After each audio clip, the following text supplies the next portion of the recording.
partners in the region to end that terrible conflict. Alan Smith. I'm grateful for the answer, and I am struck by his point earlier on that we can only force the Saudis to do so much, but we could stop selling them guns and tanks and bombs. And we could actually put some ethics into our foreign policy and prioritise the rights of the people in Yemen and the children who are currently suffering so badly as a result of that conflict. And I'm struck that the Saudis are indeed a partner in that war in terms of promoting the peace, but they're also a partner in that war full stop, and I think the UK could be rather more muscular in our discussions with that point. Well, of course, as he'll know, the efforts, in particular with the UN envoy Martin Griffiths, to bring an end to that conflict, we have been tireless in supporting, pursuing them and supplementing them. Of course, a lot of the diplomacy will go on behind the scenes. He mentioned arms exports. We have one of the most robust arms export control regimes in the world. We carefully consider the implications, for example, of the Court of Appeal's judgment, and we will make sure that we're always compliant. But the reality is that the focus that we've had is both on where it's necessary, as the Honourable Gentleman mentioned, raising human rights issues, but also trying to bring all of the parties, including the Houthi rebels, to the table to have a proper political dialogue that can end the conflict in the interests of all the people in Yemen. Benton. Thank you, Mr. Speaker. Does my right honourable friend agree with me that it is only through constructive dialogue with Saudi Arabia that we can indeed hasten the progress on the human rights issues and the ongoing conflict in the Yemen? Well, he's right. We're certainly listened to more because we engage and try and exert positive influence. But equally, it's fair to say that we will not be shy or retiring in raising those issues. We raised the issues in the Human Rights Council statement that was made in March 2019. We raise it in other UN fora, and of course, as I've already mentioned, when I was in Riyadh recently, we raise it bilaterally with all of the senior interlocutors. Dr. Julian Lewis. What's the government's latest assessment of the role of Saudi Arabia in promoting radical Islamist doctrines beyond its own borders? Thank my honourable friend and pay tribute to his expertise in this area. That is one of the issues that we've raised. I think there has been a step change in reduction of the government promoting that kind of extremism. We also want to make sure that other private sector or charitable bodies are also compliant as well. So we've raised those issues and I will continue to do so. Gerald Jones. Question number 6, Mr. Speaker. With your permission, Mr. Speaker, I'd like to answer questions 6 and 14 together. The UK is committed to the promotion and protection of human rights worldwide. We are one of the longest-standing members of the Human Rights Council and are committed to maintaining this record when we stand for re-election this year. The UK's autonomous global human rights Magnitsky-style sanctions regime is due to come into force in coming months, and it will allow us to impose sanctions in response to serious human rights violations or abuses around the world. Thank you, Mr. Speaker. Since June 2019, when the UK became co-chair of the Equal Rights Coalition to defend LGBT communities around the world, no additional Commonwealth countries have joined, and even now there are no Commonwealth countries members from Africa, Asia or the Caribbean. What can the Minister do to improve this very dire situation? Well, I agree with the Honourable Gentleman. We have to tackle all human rights issues through multilateral organisations wherever possible. We will continue to make the case as the UK Government through our network, through our ministerial team, and he raises a very serious point. Mr. Speaker, University Professor Chan Kin Man said about the 2014 umbrella protest in Hong Kong, the reason we have had this protest is that China did not honour a promise to let Hong Kong to have democracy. He now faces 7 years in jail for leading that protest. Will the government stand up for him, or was Chris Patten right to describe its policy towards China as simply craven?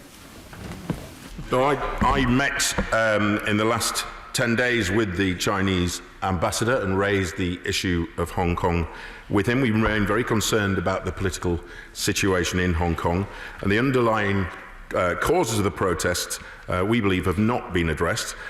We welcome the peaceful manner in which so many Hong Kong people have expressed their views, and we will continue to call for a robust, credible and independent investigation into the events in Hong Kong between June 2019 and this January. Emily Tolman. Thank you very much, Mr. Speaker. I was interested to hear what the Minister said about multilateral institutions, because the European Convention on Human Rights was the brainchild of Winston Churchill, drawn up by British lawyers, and the UK was the first country to ratify it in 1951. So can I ask the Minister why, instead of being proud of that achievement, his government now wants to stand alone with Belarus, Europe's last remaining dictatorship, in refusing to support the Convention? Well, I can tell the Honourable Lady we continue to work with regional organisations, including the AU, the OSCE, the Council of Europe and the Commonwealth, to strengthen their democracy work. And most recently we have offered support for election monitoring, for example, in North Macedonia and Serbia, and we're also supportive of the work human rights defenders do across the world by promoting and protecting democratic values as well as human rights. Question number 7, Mr. Speaker. Thank you, Mr. Speaker. Climate change is the greatest threat facing the Arctic, and it's driving other changes that we're seeing there too. The reduction in summer sea ice cover in the Arctic has the potential to increase international shipping activity in the Arctic. However, hostile conditions and the lack of infrastructure will make commercial operations difficult for a considerable time. The UK Cross-Government Arctic Network met in January and discussed issues related to shipping and environmental protection in the Arctic Ocean. Matt Weston. I thank the Minister for her response, and of course there are huge economic advantages, particularly for the Far East, in these lanes opening up, but they'll come at huge environmental cost. Can the Minister explain what discussions have been had through the United Nations in how we ensure the protection and preservation of such an important, pristine natural environment? Thank you, Mr. Speaker. The honourable member makes an important point, and it's vital that the world comes together to take renewed action to limit global warming to 1.5 degrees. And there are 70+ UK institutions engaged in Arctic research. The UK's research station at Svalbard in Norway celebrates its 30th anniversary in 2020. So we are doing a huge amount of work in this area. Jonathan Gullis. Number 9, Mr. Speaker. Thank you, Mr. Speaker. As the Foreign Secretary has said on previous occasions, we will establish an autonomous UK global human rights Magnitsky sanctions regime shortly. This will reinforce our role as a global leader of the promotion and protection of human rights. And we will do this through secondary legislation under the Sanctions Act.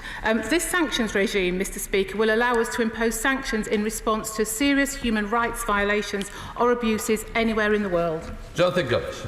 I thank my honourable friend for her answer, and would she agree with me that one of the benefits of leaving the European Union is that our new sanctions regime will allow us to go faster and further in holding the worst human rights abusers to account?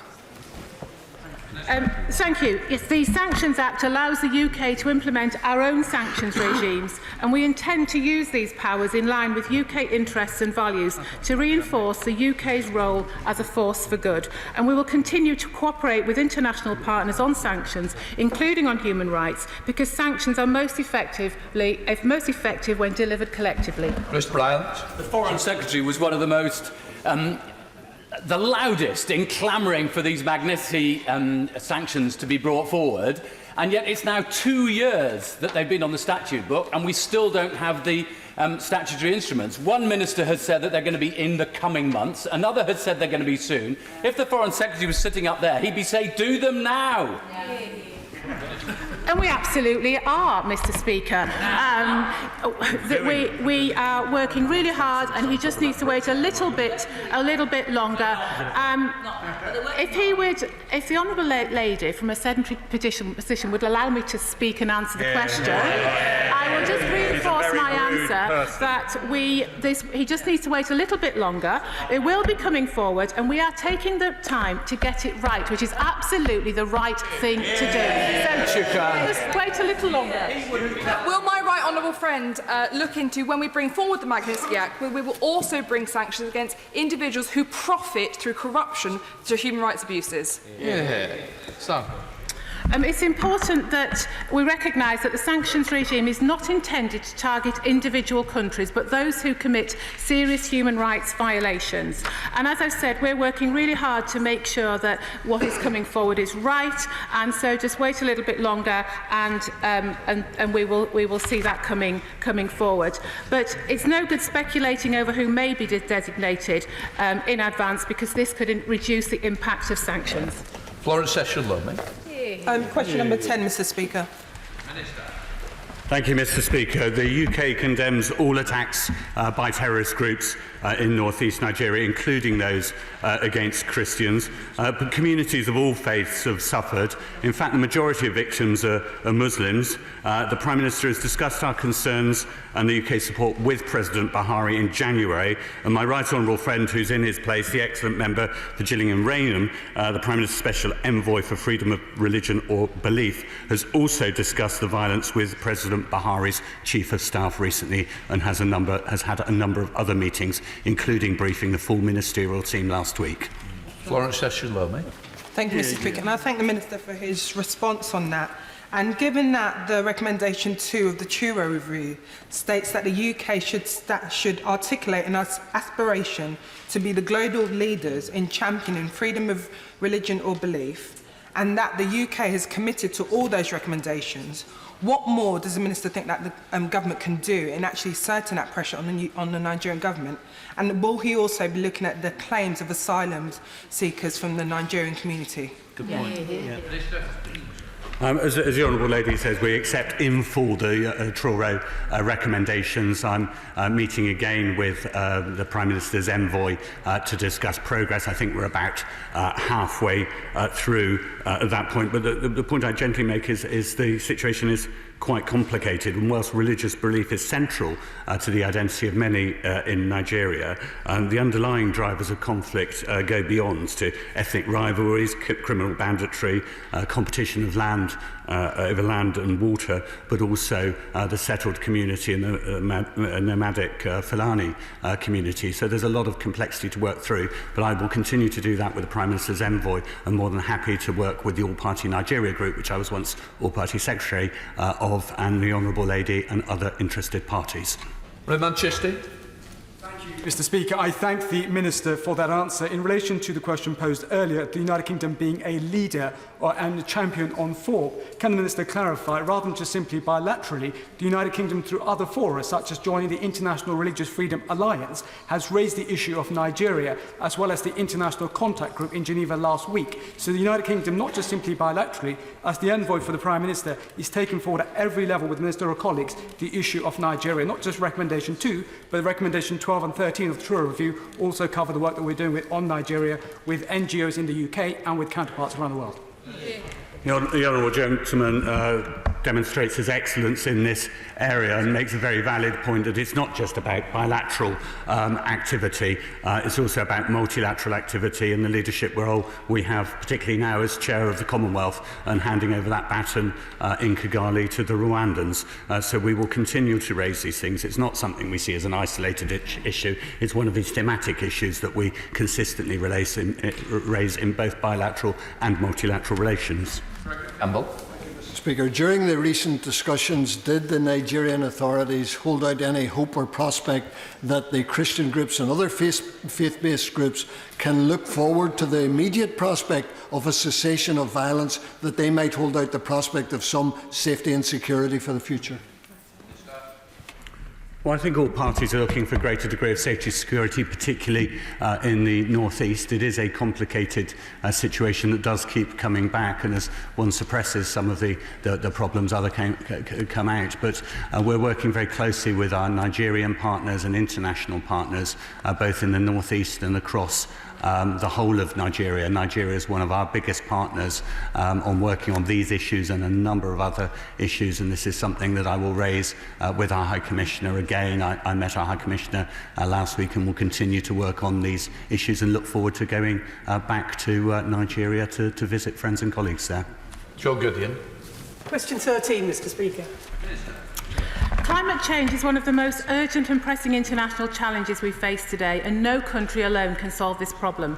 As COP presidents, in partnership with Italy, we are driving forward the historic agreement secured in Paris. 2020 is a crucial year for international cooperation on climate, which is why this is a cross-government priority. The Prime Minister and ministers are working hard to make COP26 a success.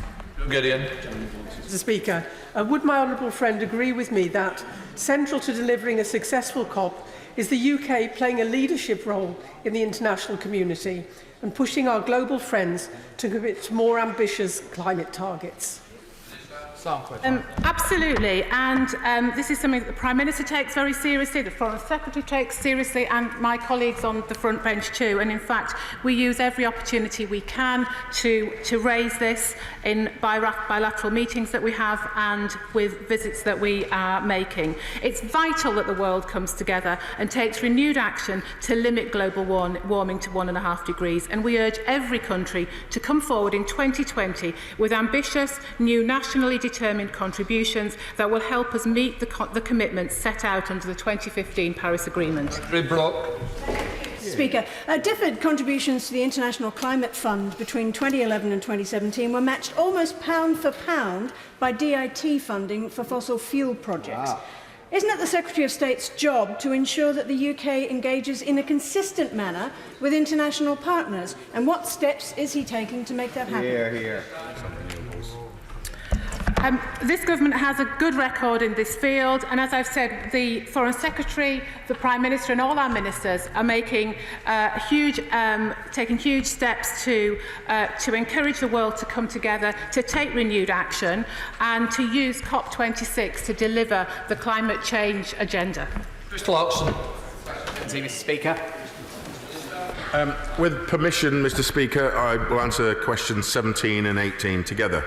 Our consistent top-table ranking in numerous soft power indices makes the UK's strengths clear, from our diplomatic network to cultural institutions and leading scientific research. The FCO enhances the UK's soft power overseas by investing in international future leaders through the Chevening and Marshall Scholarship programmes, supporting the BBC World Service in their biggest expansion in 70 years, and this year showcasing our creativity alongside the British Council as part of the UK-Japan Season of Culture, as well as taking a leading role on climate ahead of COP26. And through our actions, Mr. Speaker, we continue to have a positive influence in the world. I thank the Minister for that answer. I recently visited Union Papertech in my constituency of Hayward and Middleton with Britain's High Commissioner to Pakistan to see how their innovations in paper technology are leading the way in a booming consumer and green economies in the subcontinent. Does he agree with me that some of global Britain's best advocates and ambassadors are the ones that open our markets for our values as well as our products? My honourable friend is spot on, and I thank him for this question. I agree that British innovation is a key soft power asset, and we recognise the importance of innovation and technology to global Britain, which is why the Prime Minister is committed to the UK being a global science superpower by increasing investment in R&D. And the example he gives of the High Commissioner's visit to Hayward and Middleton shows how diplomats are committed to supporting innovative British products, and they do so throughout our global network. Jimmy Wallace. Thank you, Mr. Speaker. Does my right honourable friend agree with me that a major contributor to the UK's soft power are our cultural exports, in particular our film and television industry, which is prominent in South Wales, and will he do all he can to support it? I will. My honourable friend is right to raise this. I've had the pleasure of visiting studios in Wales, and I agree that our creative industries are at the forefront of the innovation I've already mentioned. They put the UK's skills and expertise on a global stage, of which, Mr. Speaker, we can all be proud. And those that work in these areas, including in Bridgend, are an asset to our influence around the world.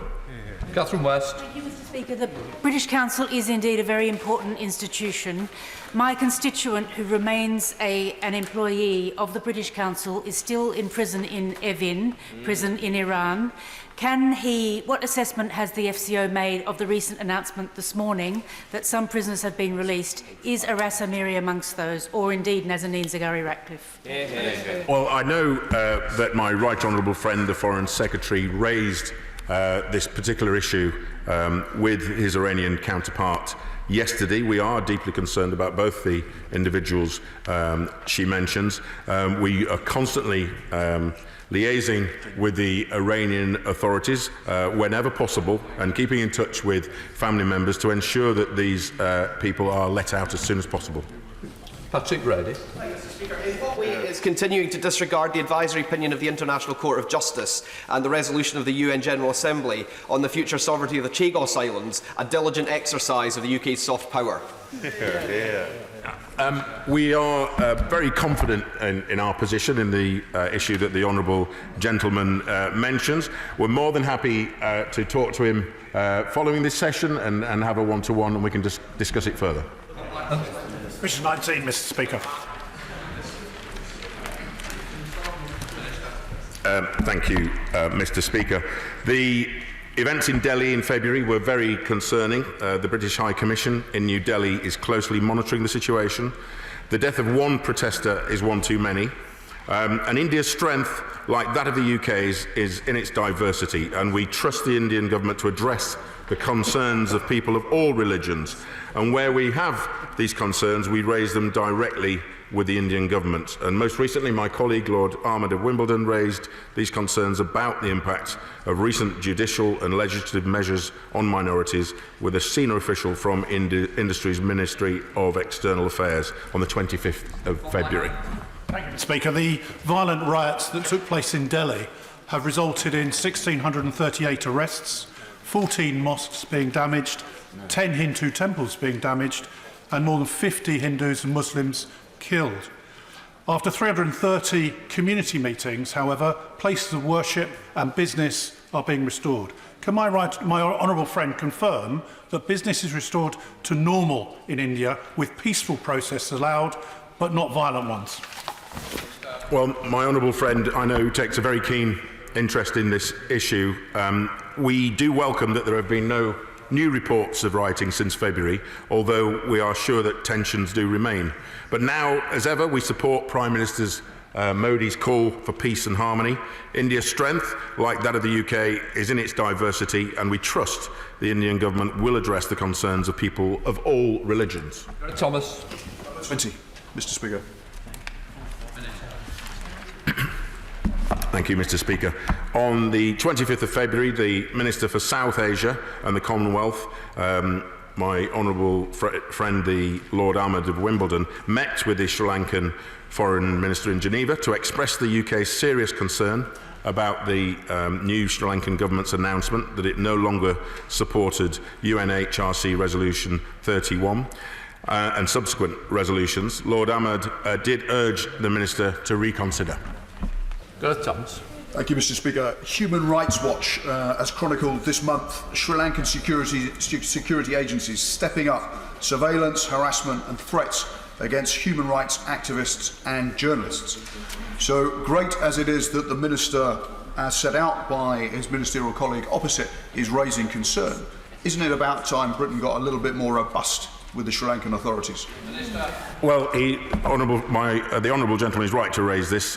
In a statement on the 27th of February, we did raise our serious concerns about the reports he mentions, the surveillance and harassment of human rights defenders. We've raised these directly at senior level with the government in Colombo, and I can assure him we will continue to urge the government of Sri Lanka to fulfil commitments made in the resolutions and to deliver truth, accountability and meaningful reconciliation, and above all ensure protection of human rights for everyone in Sri Lanka. Dr. Jamie Wallace, Topical 1. Thank you, Mr. Speaker. In February, I visited Australia, Japan, Malaysia and Singapore. This month, I visited Turkey, Saudi and Oman, both regions that are of growing importance as we deliver on our vision of global Britain.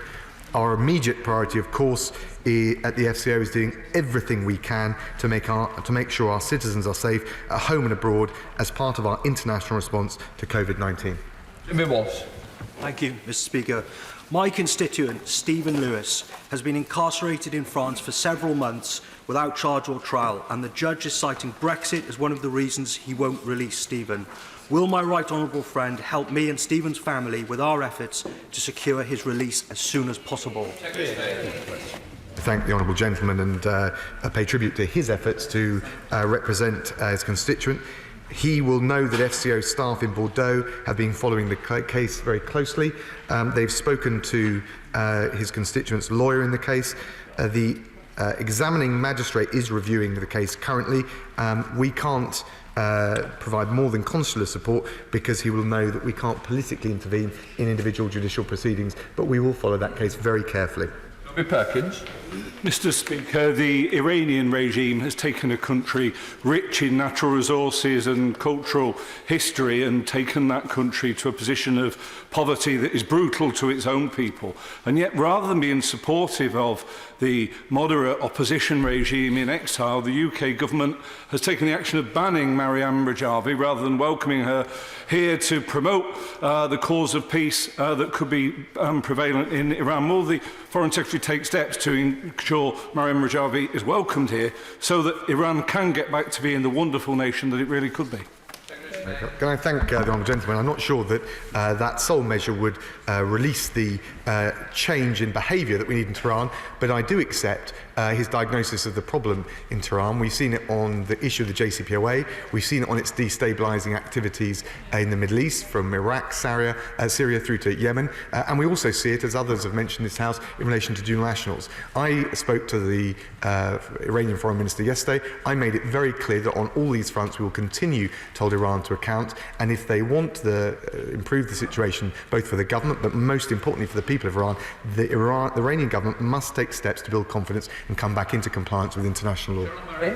Thank you, Mr. Speaker. The International Atomic Energy Agency confirmed this month that Iran has nearly tripled its stockpile of enriched uranium since November, in flagrant violation of the 2015 nuclear deal. This puts Iran well within reach of the amount needed to produce a nuclear weapon. Does the Minister share my concern that since further steps must be urgently taken to stop Iran's aggression, including the reimposition of major sanctions? The Honourable Lady, she'll know that Iran is already subject to a wide range of sanctions. She's also right to raise the issue of systemic non-compliance with the JCPOA. That is why, working with my French and German counterparts, we triggered the dispute resolution mechanism. We will hold Iran to account and, above all, make sure that they can never acquire a nuclear weapon. I made all of these points very clear to Foreign Minister Zarif yesterday. And McLaughlin. 2016, President Adama Barrow gave hope to Gambians across the world when he was democratically elected, ending the dictatorship of President Jammeh and 22 years of human rights abuses. Now, he himself is in danger of following suit. At the last question session, the Minister told me he was monitoring this situation, so could I have an update, please? I thank the Honourable Lady for her interest in the Gambia.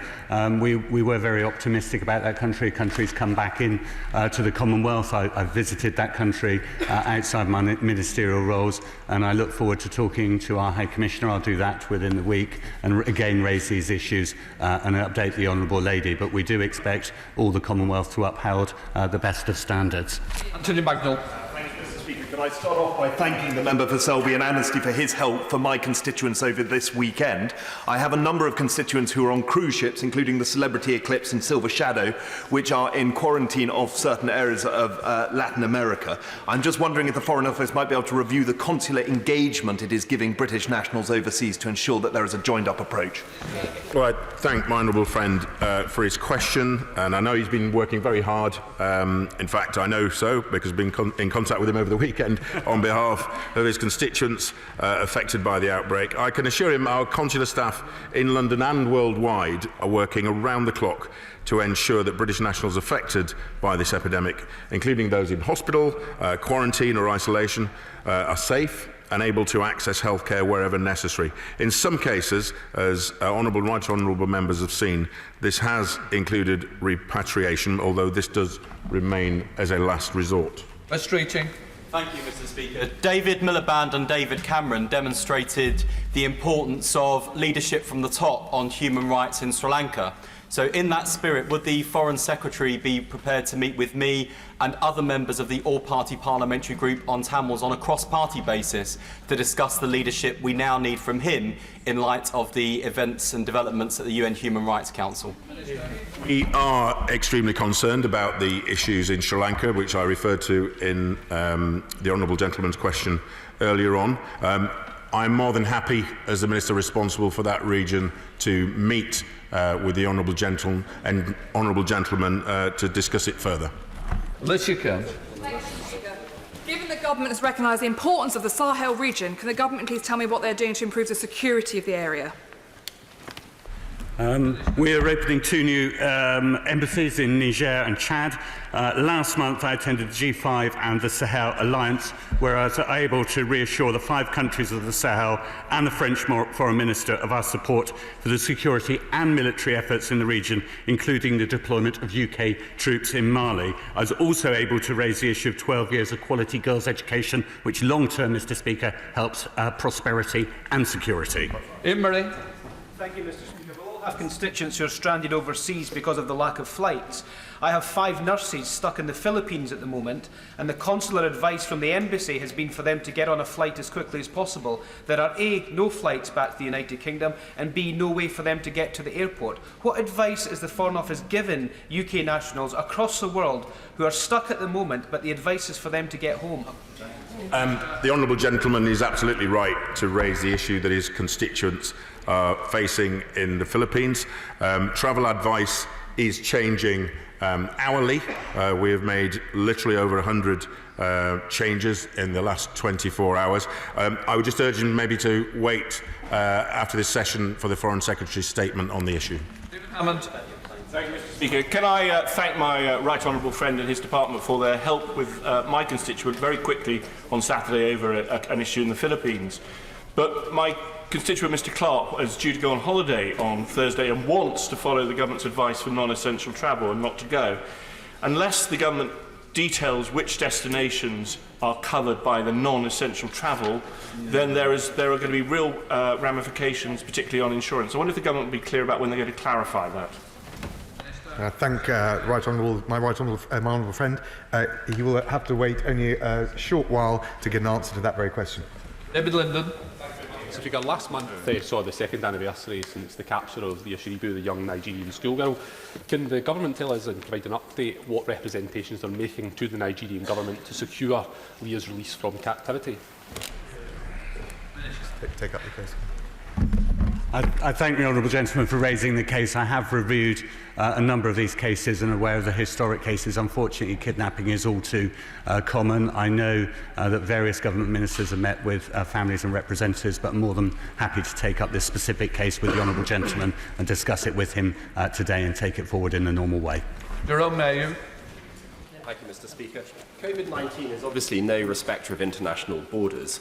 Could the Minister set out what steps the FCO is taking to maximise cross-border cooperation with the Republic of Ireland to effectively manage COVID-19 in the island of Ireland? The honourable friend is right to raise this issue. The UK and Ireland, we are in regular contact at the highest levels to discuss our respective responses to COVID-19, and we will continue to work closely together. On Saturday, at a meeting of the North-South Ministerial Council in Armagh, the First Minister, the Deputy First Minister and Minister for Health for Northern Ireland met with the Taoiseach, Irish Health Minister and the Irish Chief Medical Officer to discuss the issue. The Secretary of State for Northern Ireland is also in regular contact with his counterpart.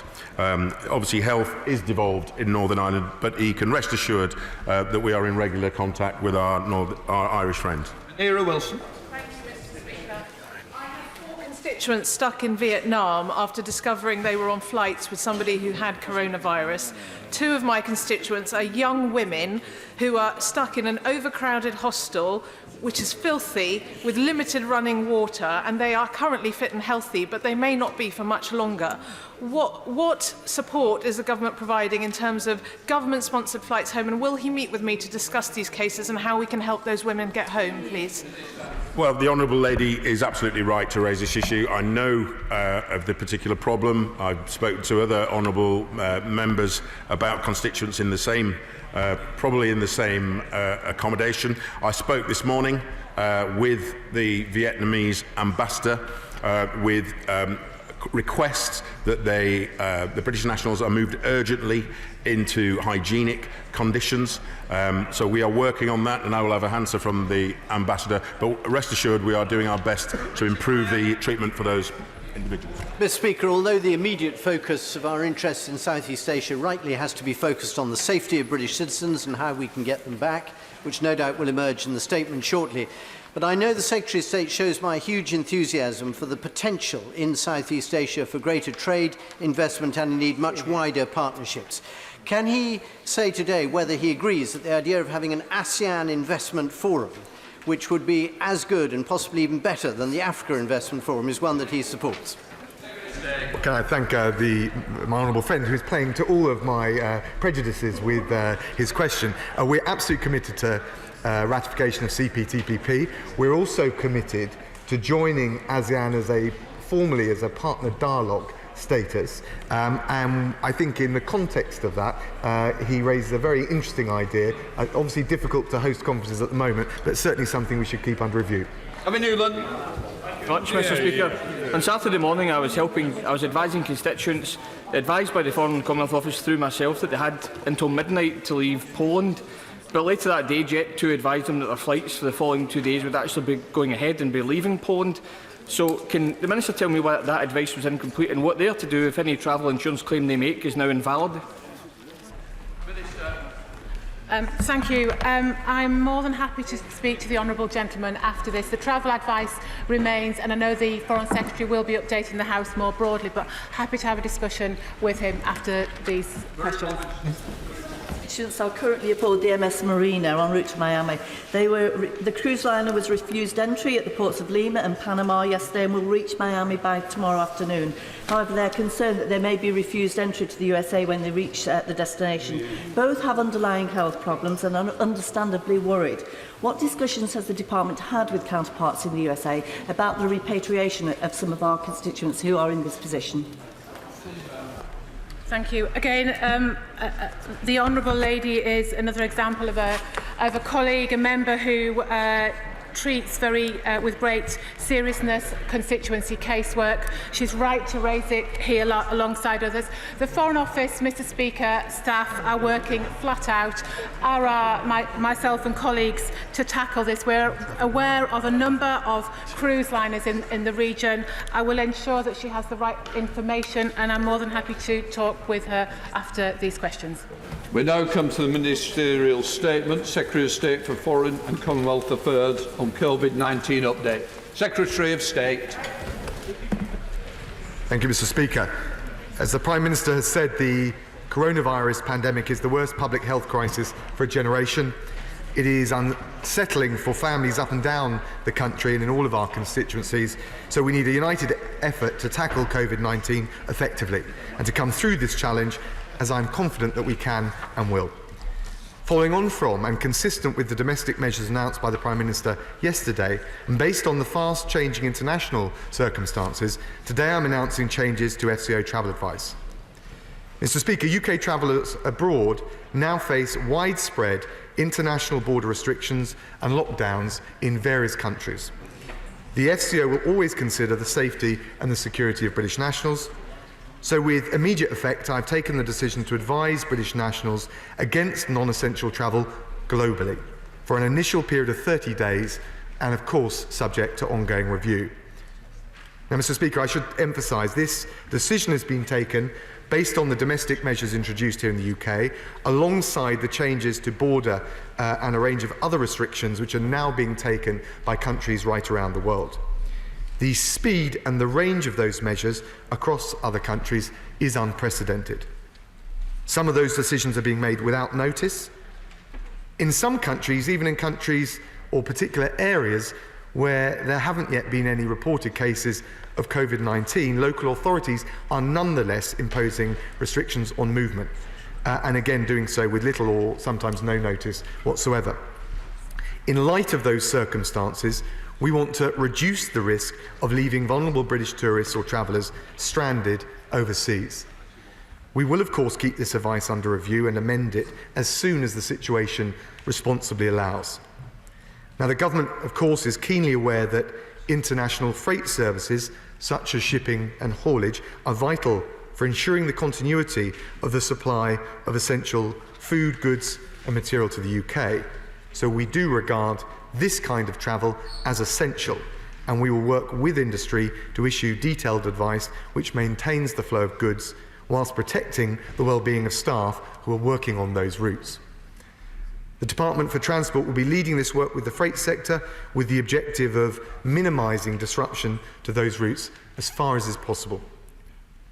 At the same time, Mr. Speaker, FCO consular teams are working round the clock to provide the best and the most up-to-date information that we can possibly provide to UK nationals.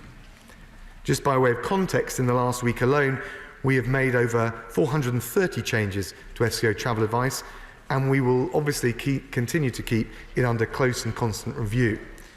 We're providing support to British nationals who have been impacted by coronavirus while travelling. During the initial outbreak or containment phase, we arranged the repatriation of more than 200 vulnerable British nationals from China between the 31st of January and the 9th of February.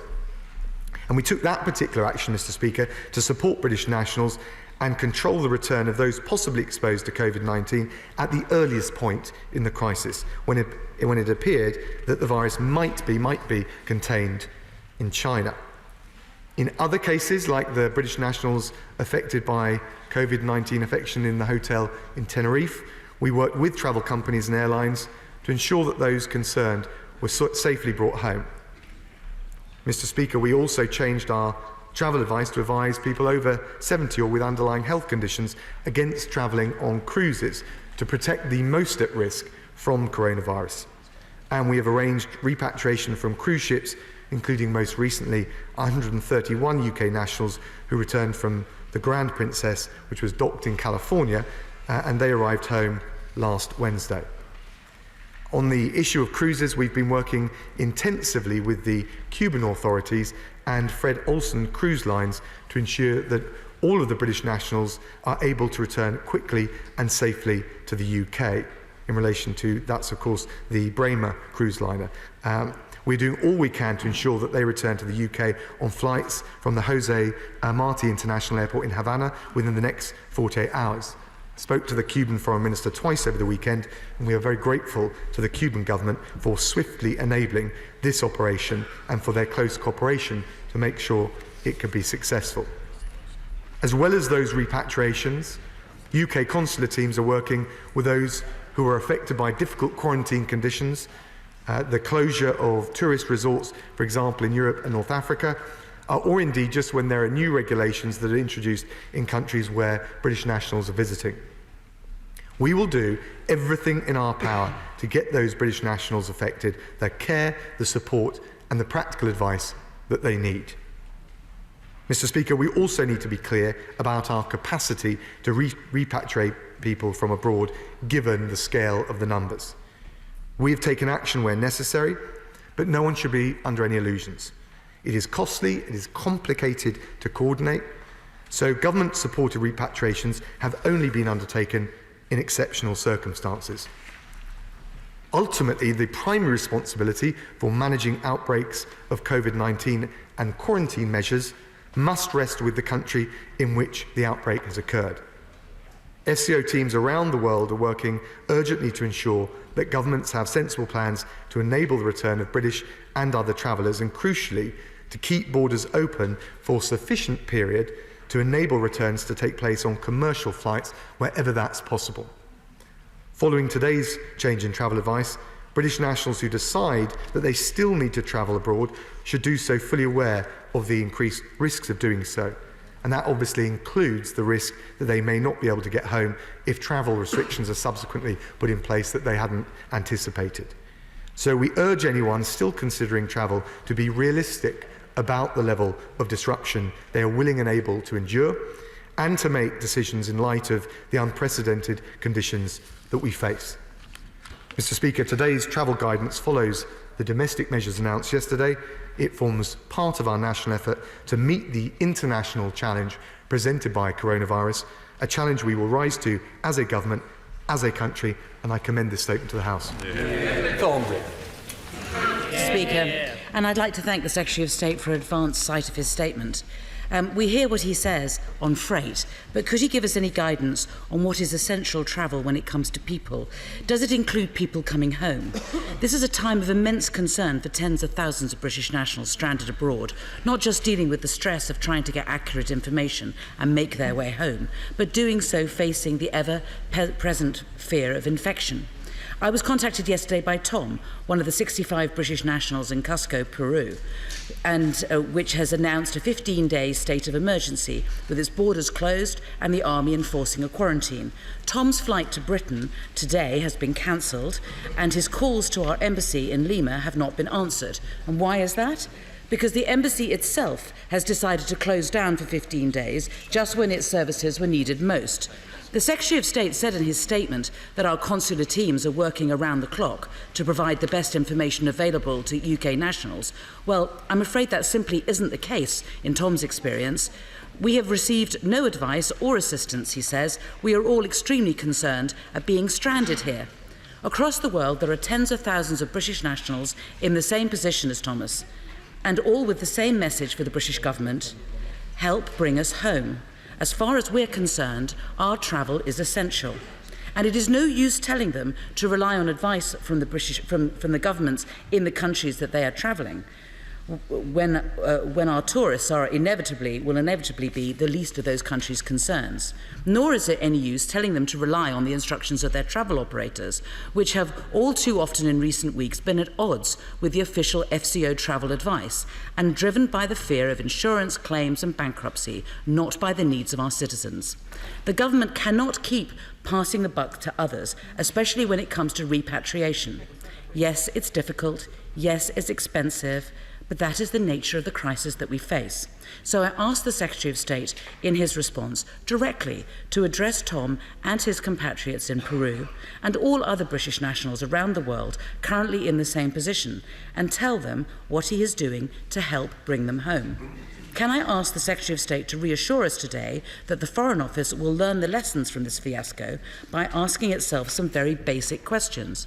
First, why were there no clear protocols already in place on the plans for evacuation and repatriation in the event of an outbreak such as this? And if those protocols were in place, why were they not followed? Second, why has official travel advice from the FCO been so slow to match what is happening on the ground, to the extent that this weekend we had tour operators going door to door in French ski resorts telling British families to leave immediately, whilst the Foreign Office website said that there were no restrictions on travel? And third, most basically, as Tom's case in Peru illustrates, will the Foreign Secretary determine why the levels of consular support have been so out of step with the levels of global demand? Mr. Speaker, when the dust settles on this crisis, as we all hope it eventually will, we will reflect on what has been a chronic failure of global leadership and coordination in which our own government has sadly been one of the parties. Instead of every country working together to agree best practice and apply common standards on testing, tracking and travel restrictions, on quarantines, self-isolation and social distancing, we have instead seen a global free-for-all when every country has been going it alone. And instead of the international community coming together to pool its experience and work together to develop a vaccine and a cure, we have again seen individual companies and countries working in silos. And the shameful attempt by Donald Trump to buy the German company in the lead when it comes to discovering a vaccine, not just to steal the glory of the vaccine for himself, but to hoard it for the Americans alone. Mr. Speaker, the challenges posed by coronavirus are fearful enough for the world without our leaders compounding them through their incompetence or their inaction. we have seen exactly that when it comes to this government's approach to repatriation, but it is part of a pattern which goes far beyond that one issue and far beyond our one country. So in closing, will the Secretary of State undertake today that, as well as fixing the immediate issues we face with the coronavirus, not least around repatriations, but that Britain will also lead the way in ensuring that these outbreaks are better managed in future? Can I thank the Honourable Lady for her response, at least in relation to recognising the scale of the challenge. She asked a number of questions, and I'll try and give her as much of a substantive response as I can. She asked about what essential or non-essential travel means. Ultimately, the way travel advice is given by the Foreign Office is that the decision on whether to travel is nonetheless remains an individual decision. Travellers may have urgent, particularly exceptional business, family or commercial or otherwise, and circumstance may differ. But what we are doing is strongly advising against travel globally, and that's partly a reflection of the measures domestically that were announced yesterday around social distancing, but also because we want to limit the number of people, particularly vulnerable people, that find themselves in the plight of not being able to get home because of some of the issues that she's raised. She mentioned the team in the, I think it was the Philippines, in Peru. And the team is working as best it can under very difficult conditions. I'm very happy to take away and look at the case that she's referred to. We have a whole range of practical advice for MPs, honourable members of this House, to give advice to their constituents. Our FCO travel advice is obviously available online. You can, honourable members and indeed their constituents can sign up to receive email updates so they get it in real time, and my officials also run a specific hotline for honourable members to contact. I've also shared details with honourable members in a Dear Colleague letter which will go out shortly today. So we're doing everything we can to give honourable members on all sides the practical information that they need in what is obviously a very fast-moving and fluid situation. The Honourable Lady asked what we're doing more generally in relation to helping people to get back home. The first thing to say is to avoid travel where you might find yourself in a situation, either because of current measures or future measures, that you're unable to get back home. We are also liaising with the tour operators and the airlines to make sure that even when restrictions are in place, that there is a window of opportunity to get out with commercial flights. Given the volume, we don't have precise numbers, but the volume of people, British nationals who are abroad, not permanently, not living abroad necessarily, but travelling abroad, to expect that the government can repatriate them all, I think would be unrealistic. What we do is make sure that we're in a position to protect the most vulnerable. She asked why our consular teams are stretched. I have to say to the Honourable Lady, she ought to have a look at the scale of the international challenge this country and everyone is facing with COVID-19. And the teams across government, but including the consular teams in the Foreign Office, doing an exceptional job in very difficult circumstances. The Honourable Lady is right to point to different measures that have been taken around the world. The UK approach is to follow the best scientific advice that we've got, and also to deal with and take measures, both domestic measures and international measures, in line with trying to reduce the peak of the coronavirus in the UK, the number of infections, and also make sure we maximise the capacity of the NHS to deal with it. Finally, she did her usual routine of sniping at the US President. I have to say that is no substitute for a serious question on the substance, let alone a serious policy answer. Sir Peter Bottomley. As the Honorary President of the British International Freight Association, can I thank the Foreign Secretary for his words about the freight forwarders and their job in keeping goods moving in and out of the country. Can I raise two other brief issues with him? One is, can he encourage both the Foreign and Commonwealth Office and the tour operators and airlines to have easily accessible websites so that tourists who may be stuck in the Dominican Republic or elsewhere can actually get information on what's likely to happen to them? And lastly, can I say to him, there are some countries where you have to apply for a business visa to go to a business meeting, up to £600 for India.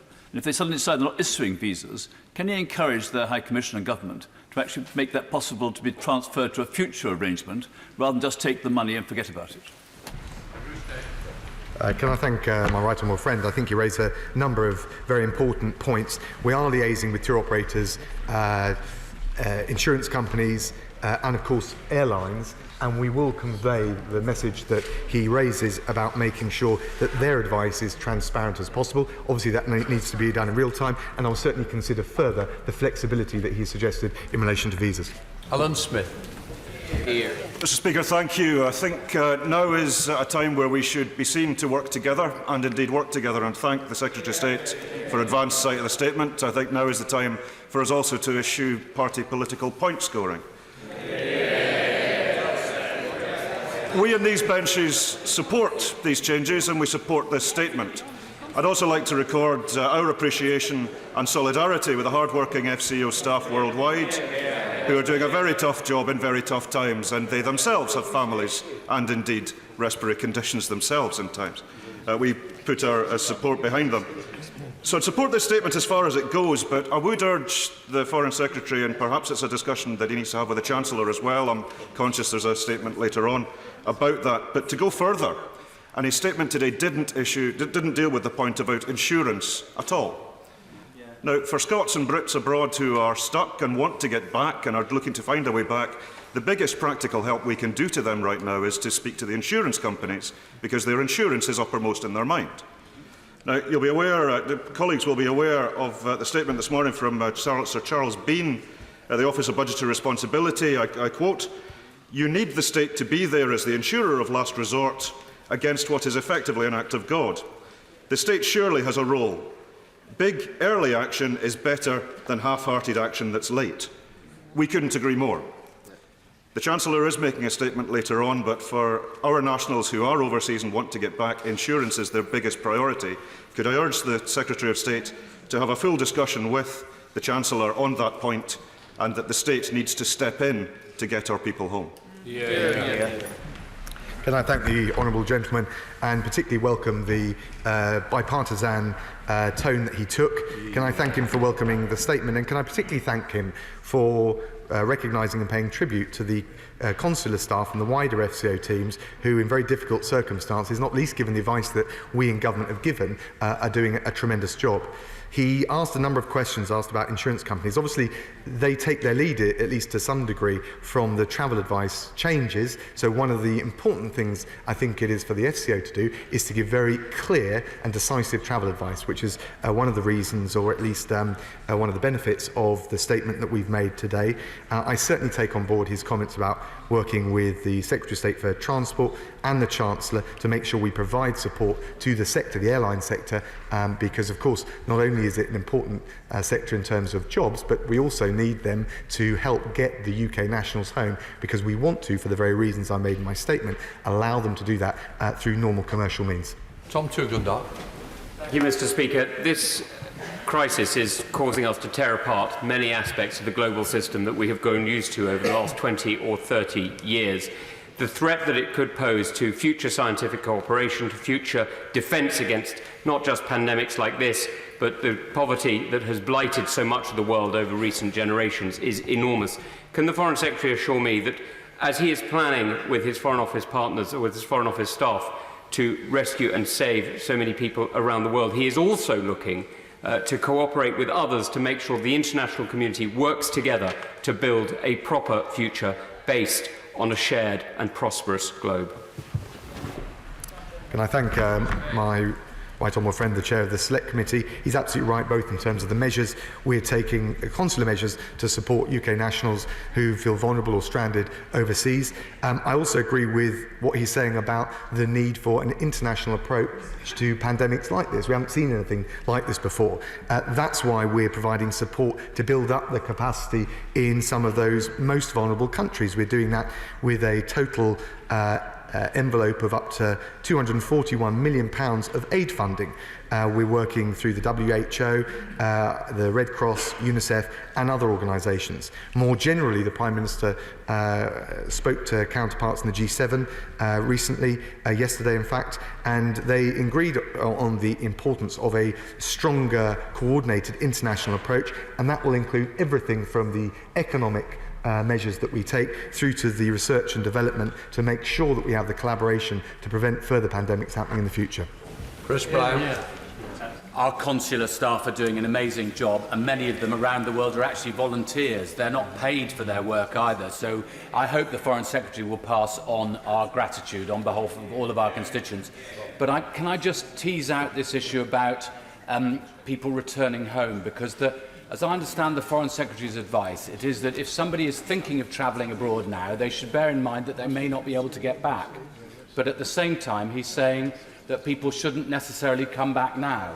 That seems to be inconsistent.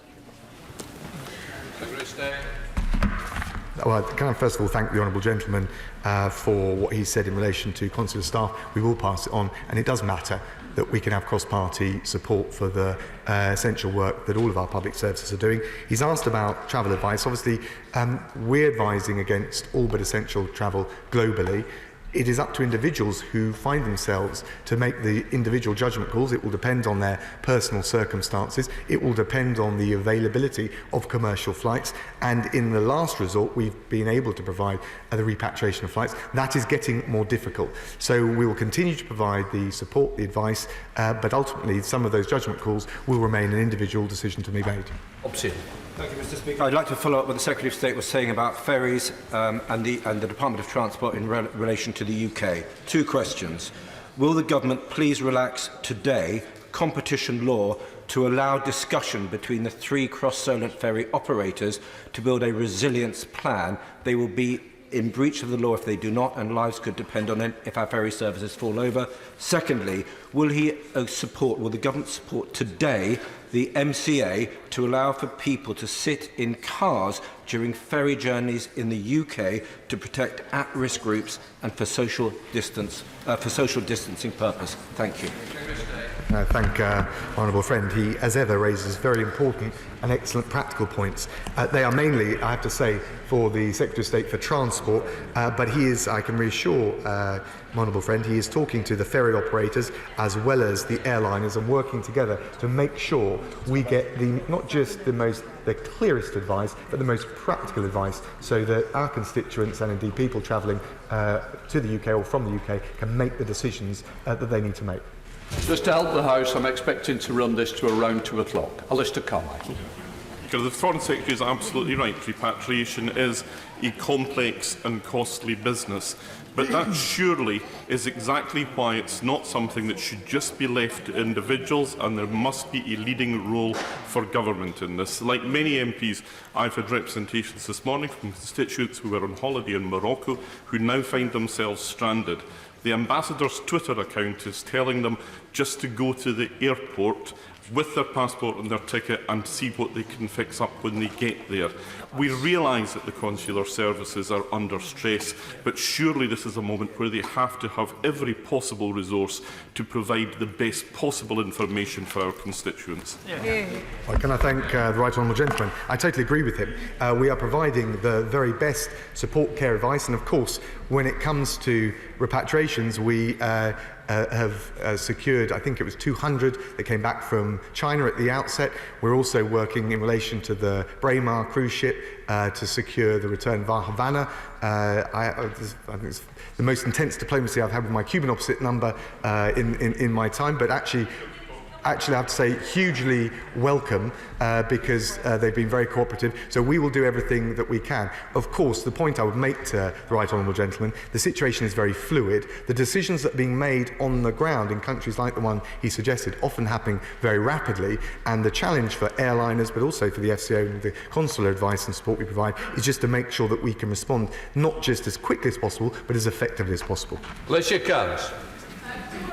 Agree with me that when we talk about the different approach being taken by different countries, the UK has to focus on what is right for our country at the right time. And uniquely, we are using behavioural science, which many are not doing. And we need the right response for our culture and the way our people behave, not one transported from another country. Well, my honourable friend makes a really important point. I take the point that has been raised in this chamber that we need to try and get better and more effective international coordination. That's what the Prime Minister has been pressing for when he spoke to his opposite numbers in the G7 by phone, and that's what I've been pressing for in the Foreign Office. At the same time, in the last analysis, we will take the right measures, and crucially, and every country is a bit different in relation to this, depending on where they are on the curve, we will take the right decisions, the most effective decisions, at the right time. That's why we've changed our travel advice today, and the Prime Minister announced the measures he announced yesterday. Hilary Benn. Very much indeed, Mr. Speaker. The Foreign Secretary rightly said that the government doesn't want British nationals to be stranded overseas, but has, of course, referred to the practical difficulties of getting them all home. Could he tell us what are the exceptional circumstances in which the government would be prepared to act to bring British nationals home, because that will help to inform decisions that individuals make about any travel plans they have? Can I thank the Right Honourable Member?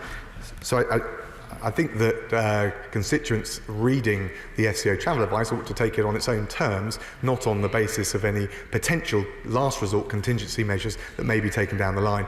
Obviously, we're very mindful of the vulnerability of all of our constituents, like, for example, on the Braemar cruise ship, which has struggled to find a place to dock in order that we can repatriate the substantial number of UK nationals back to the UK.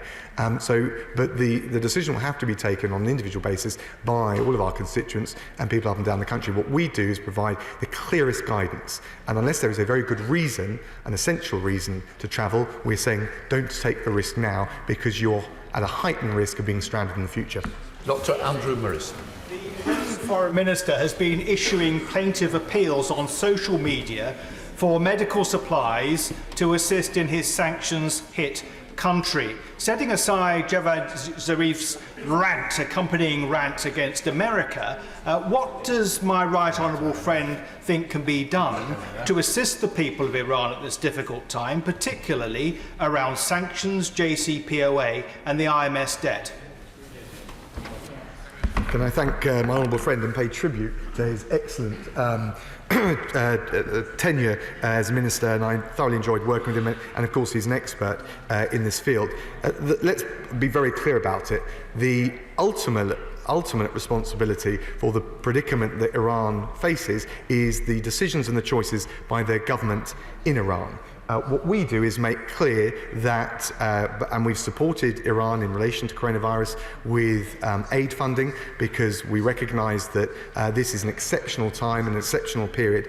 But fundamentally, beyond the humanitarian assistance and other aid funding that we would provide in those circumstances, the decisions that Iran take will be the ones that will get them out of the hole, the cul-de-sac that they lie in. And in particular right now, as I made clear to the Foreign Minister on the phone yesterday, we expect UK dual nationals in detention in Iran to be released as soon as possible, not least given the heightened risk from COVID-19 which is in those prisons. Janet Davey. Thank you, Mr. Speaker. I thank the Foreign Secretary for updating the House to do with coronavirus overseas. Now, I have constituents that are in Morocco as well, and one family is with a 4-month-old baby. And I just want to ask, really, are there any plans to bring people back from Morocco? And with this exceptional type of circumstances, would it contribute to any of the decisions that the government will make?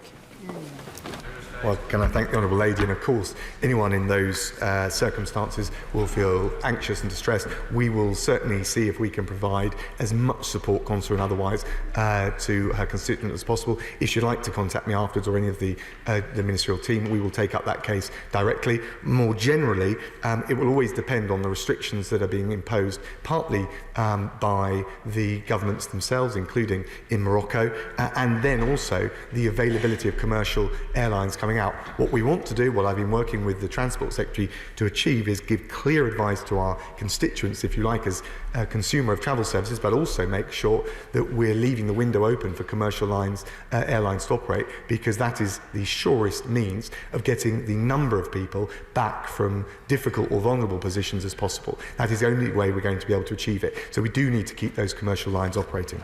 And the Wheeler. Mr Speaker, my right honourable friend and all the team are working so hard on our consular services too. Unfortunately, we are hearing about certain embassies being shut. The embassy in Kiev is shut, and it's £1.80 a minute to phone the FCO hotline, and it's a 58-minute delay. So is there anything else that my honourable friends can do to help my constituent who's stuck in Kiev, please? Can I thank the Honourable Lady and also pay tribute to her work at the FCO, where she was a doughty Foreign Minister. There's a whole range of practical details about how we can support our constituents that find themselves in difficult positions. I can certainly ask the Minister covering the wider European neighbourhood to speak and see what further can be done in her case. There is travel advice online. There is a specific hotline for parliamentarians. I don't know whether she's had a chance to access that yet. And if there is any further support, I'm very happy to make sure that I and the ministerial team provide it. Yes, it does. Yes. Caroline Harris. Thank you, Mr Speaker. I would like to add my thanks to the FCO staff who are working under really difficult circumstances. But can the Foreign Secretary advise my constituents, Tony and Jill Long, currently stuck in Cyprus? Their flights are cancelled, their hotel room needs vacating, their insurance is about to expire, and the insurance company are only offering to pay retrospective costs when they return to the UK. Thank you, Honourable Lady. We'll look at all of these cases, in particular where there's a groundswell of UK nationals and constituents being stranded. What we, as I've already informed the House, what we're trying to do is make sure that the reasons why those flights aren't running in and out can be addressed, whether it's the domestic measures that have been announced. The EU has announced measures yesterday, but have exempt the United Kingdom, so that's welcome. And we will continue to work with those local authorities, but also with the airliners, to make sure that there are as many flights as possible to relieve constituents like hers. Richard Drax. Mr Speaker, can I congratulate my right honourable friend for the calm way he's dealing with the situation that is really historic. Can I also raise a point raised by the SNP benches on insurance? Head teachers across the land are raising or have organised trips along with parents who put in a lot of money, and a school down in my constituency, they spent £140,000 getting children out skiing. Now, the insurance companies are referring them to the travel companies, and the travel companies are saying there's no chance of getting their money back unless the FCO specifically restrict travel to that location.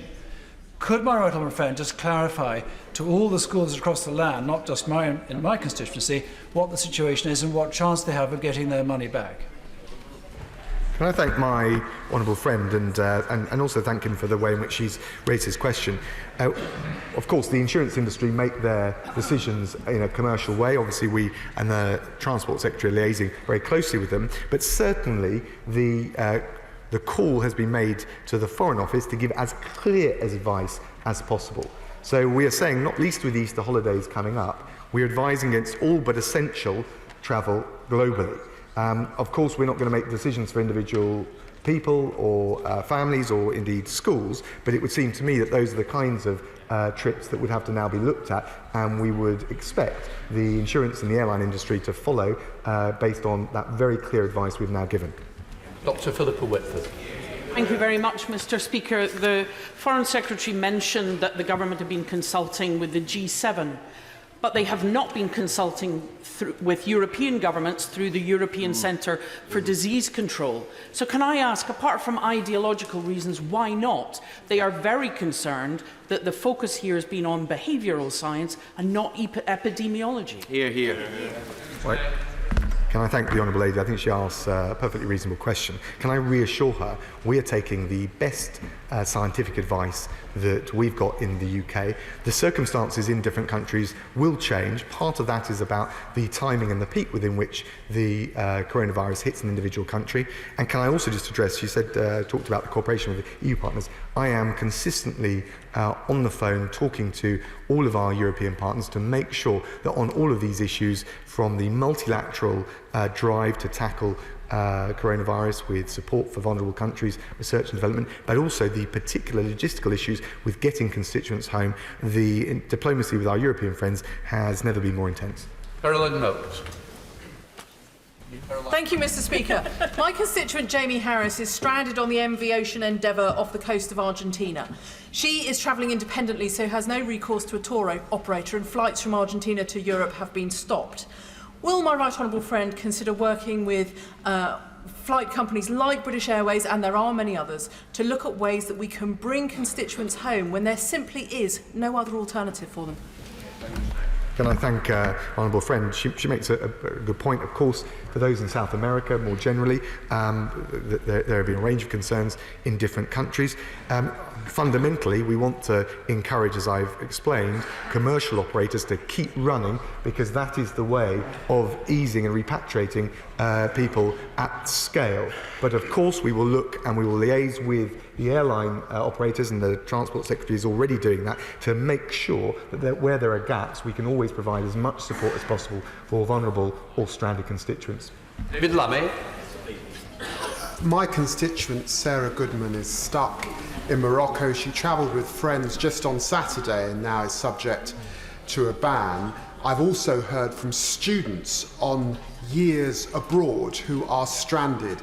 Can the Secretary of State work on his website to update British nationals who find themselves stranded abroad? And can there be a global strategy? Because there must be people from abroad stuck in our own country who'd like to return home. Yes, he's absolutely right, and there have been, I think, another honourable member has raised the issue of Morocco, and the African Minister will look at those cases, and I'm sure very happy and able and willing to look at the case that he raises. He makes a good point about the communication. Of course, we're constantly looking to make sure that through the helpline, but also the online advice, that people can get advice in real time. Constituents and honourable members can sign up to receive email updates so that they get them, or indeed follow on Twitter and Facebook. Of course, there is an inherent challenge, which is the pace at which some of these changes are being made, but we're doing everything that we can to make sure that we give updated FCO advice in real time. Andrew Bowie. Speaker, I thank my right honourable friend for a statement. Can I ask if there's been any discussion with the oil and gas sector or individual oil and gas companies, given the huge amount of British nationals and their families, many coming from the northeast of Scotland, working and living overseas at this time? Can I thank the honourable member? He raises rightly an issue in relation to employees of a particular sector. We are engaged very closely with those big employers around the world. They're in, and I'm careful to say this, they're in a relatively more comfortable position than others who are either travelling for a short period of time or temporarily. So the priority has been on the most vulnerable or those that might find themselves at risk of being stranded. That's why we've taken the advice today. But he's absolutely right, and we are engaging with substantial employers overseas to see how we can work together to provide the best support for their constituents. Even Dodge. Thank you, Mr. Speaker. Can I also pay tribute to the FCO staff, including the one who took my call last night at midnight to deal with my constituent's son who's trapped in Guatemala City, where the British embassy appears to be closed and there are no commercial flights operating. But can I urge the Foreign Secretary to change one thing which came out of that call, which is that they do not appear to be taking details of British citizens who are trapped abroad and whether indeed they have any special needs or what their conditions are, medical needs and so on. If he doesn't have that information, he's not going to be able to triage for either emergency repatriation flights, emergency assistance or other sorts. Please start taking that information and build up a database so we know exactly how many British citizens are trapped, where and what their conditions are. Can I thank the honourable gentleman both for the warm words he said about the FCO's efforts, but also the practical advice he's given us. We will certainly take that back. One point I'll just mention is we're not talking about tens of thousands, we're talking about hundreds of thousands abroad, and therefore, yes, we need to work up as granular picture of the vulnerabilities as possible, but we also, and that's the reason for our, one of the contributing factors for the change of the travel laws, we also need to give a clear message that people need to be realistic about, given the scale of that challenge, given the unprecedented nature of COVID-19, what we can do. Jeremy Hunt. Thank you, Mr. Speaker. Following his comments about Iran, does he know if Nazanin Zaghari-Ratcliffe is amongst the political prisoners that Iran has today released? And does not the ability of a highly dangerous disease to spread through a prison not highlight the immorality of detaining people who are wholly innocent? Can I just say to my right honourable friend, he did an incredible job, not only as Foreign Secretary, but in particular pushing and pressing not just for Nazanin's release, but for all of our dual nationals suffering in Tehran. I spoke to the Foreign Minister yesterday. I've made clear, not least as Iran considers releasing prisoners on a pretty large scale, that there is no excuse for not releasing all of the UK dual nationals on furlough. We are waiting for confirmation in relation to individual cases, but I can assure him that we're getting, I want to be careful and wait till I've got actual confirmation, but this is a high priority for the government, and I raised it, as I said, with Foreign Minister Zarif yesterday. Angela Reid.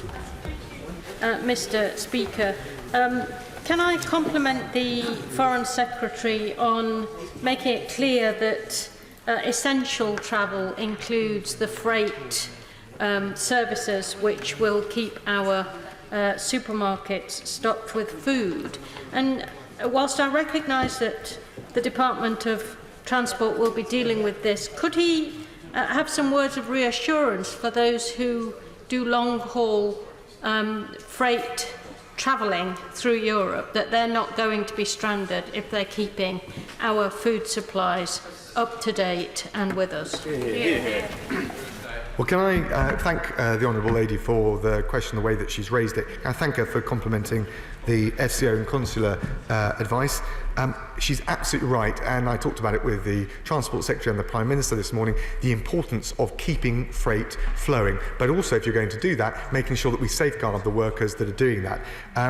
Can I also just give her the reassurance in relation to the proposals, the recommendations announced by the President of the European Commission yesterday, which will be considered by the European Council today in relation to the 30-day travel ban for all but essential travel, that medical staff and transporters of goods would be exempt, as well, of course, as UK nationals.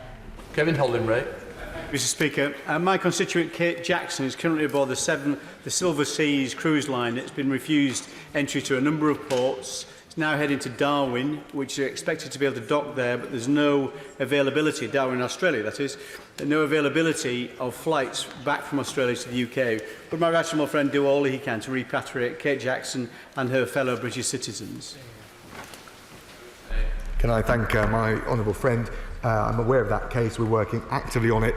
Of course, as with all of the cruise ships, the challenge has been to find a place for them to dock, and then also to get, not least given the international component on these cruise ships, international commercial flights home. We are very much focused on it, and I hope to be able to say something more on that particular cruise ship shortly.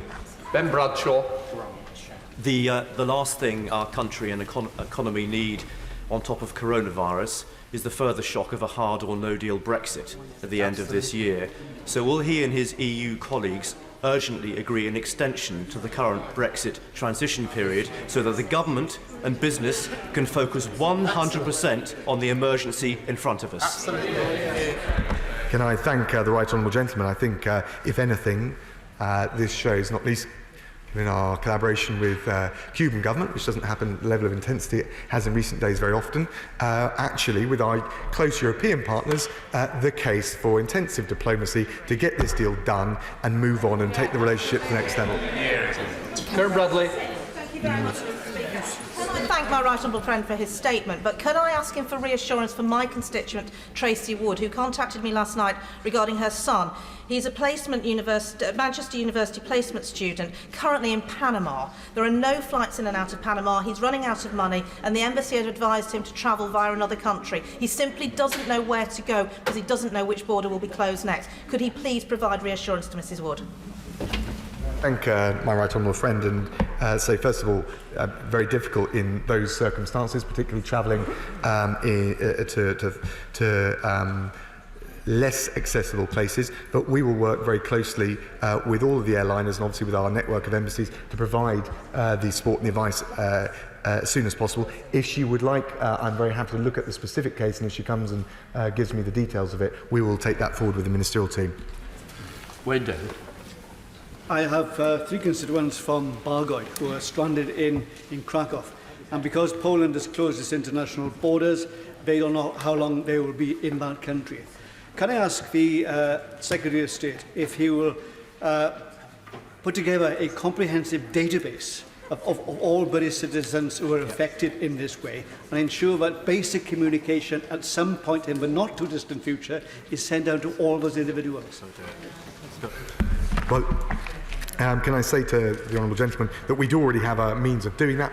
People can sign up for real-time updates, and indeed MPs, honourable members can as well. I appreciate the difficult situation in Poland. We are working, as I've already said, with all of our European colleagues to make sure that in relation to UK nationals or indeed other nationals that are here, that we can make sure they can get home where they need to.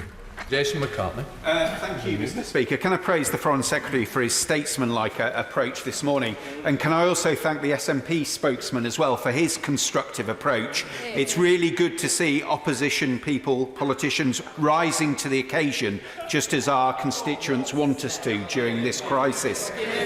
Mr. Speaker, I have constituents stranded in Morocco and Vietnam. Can we please make sure that helplines at consulates and embassies are manned 24 hours to help our constituents, and with constituents as well in Portugal in a motorhome looking to get home, can we also make sure that provisions are made for crossing borders for those wanting to come home across land borders? Can I thank the honourable friend and also agree with him on the importance of having, within the confines of a democratic institution like this, as constructive approach to this, because it will make it more effective. We will look very carefully at all the issues that he raised.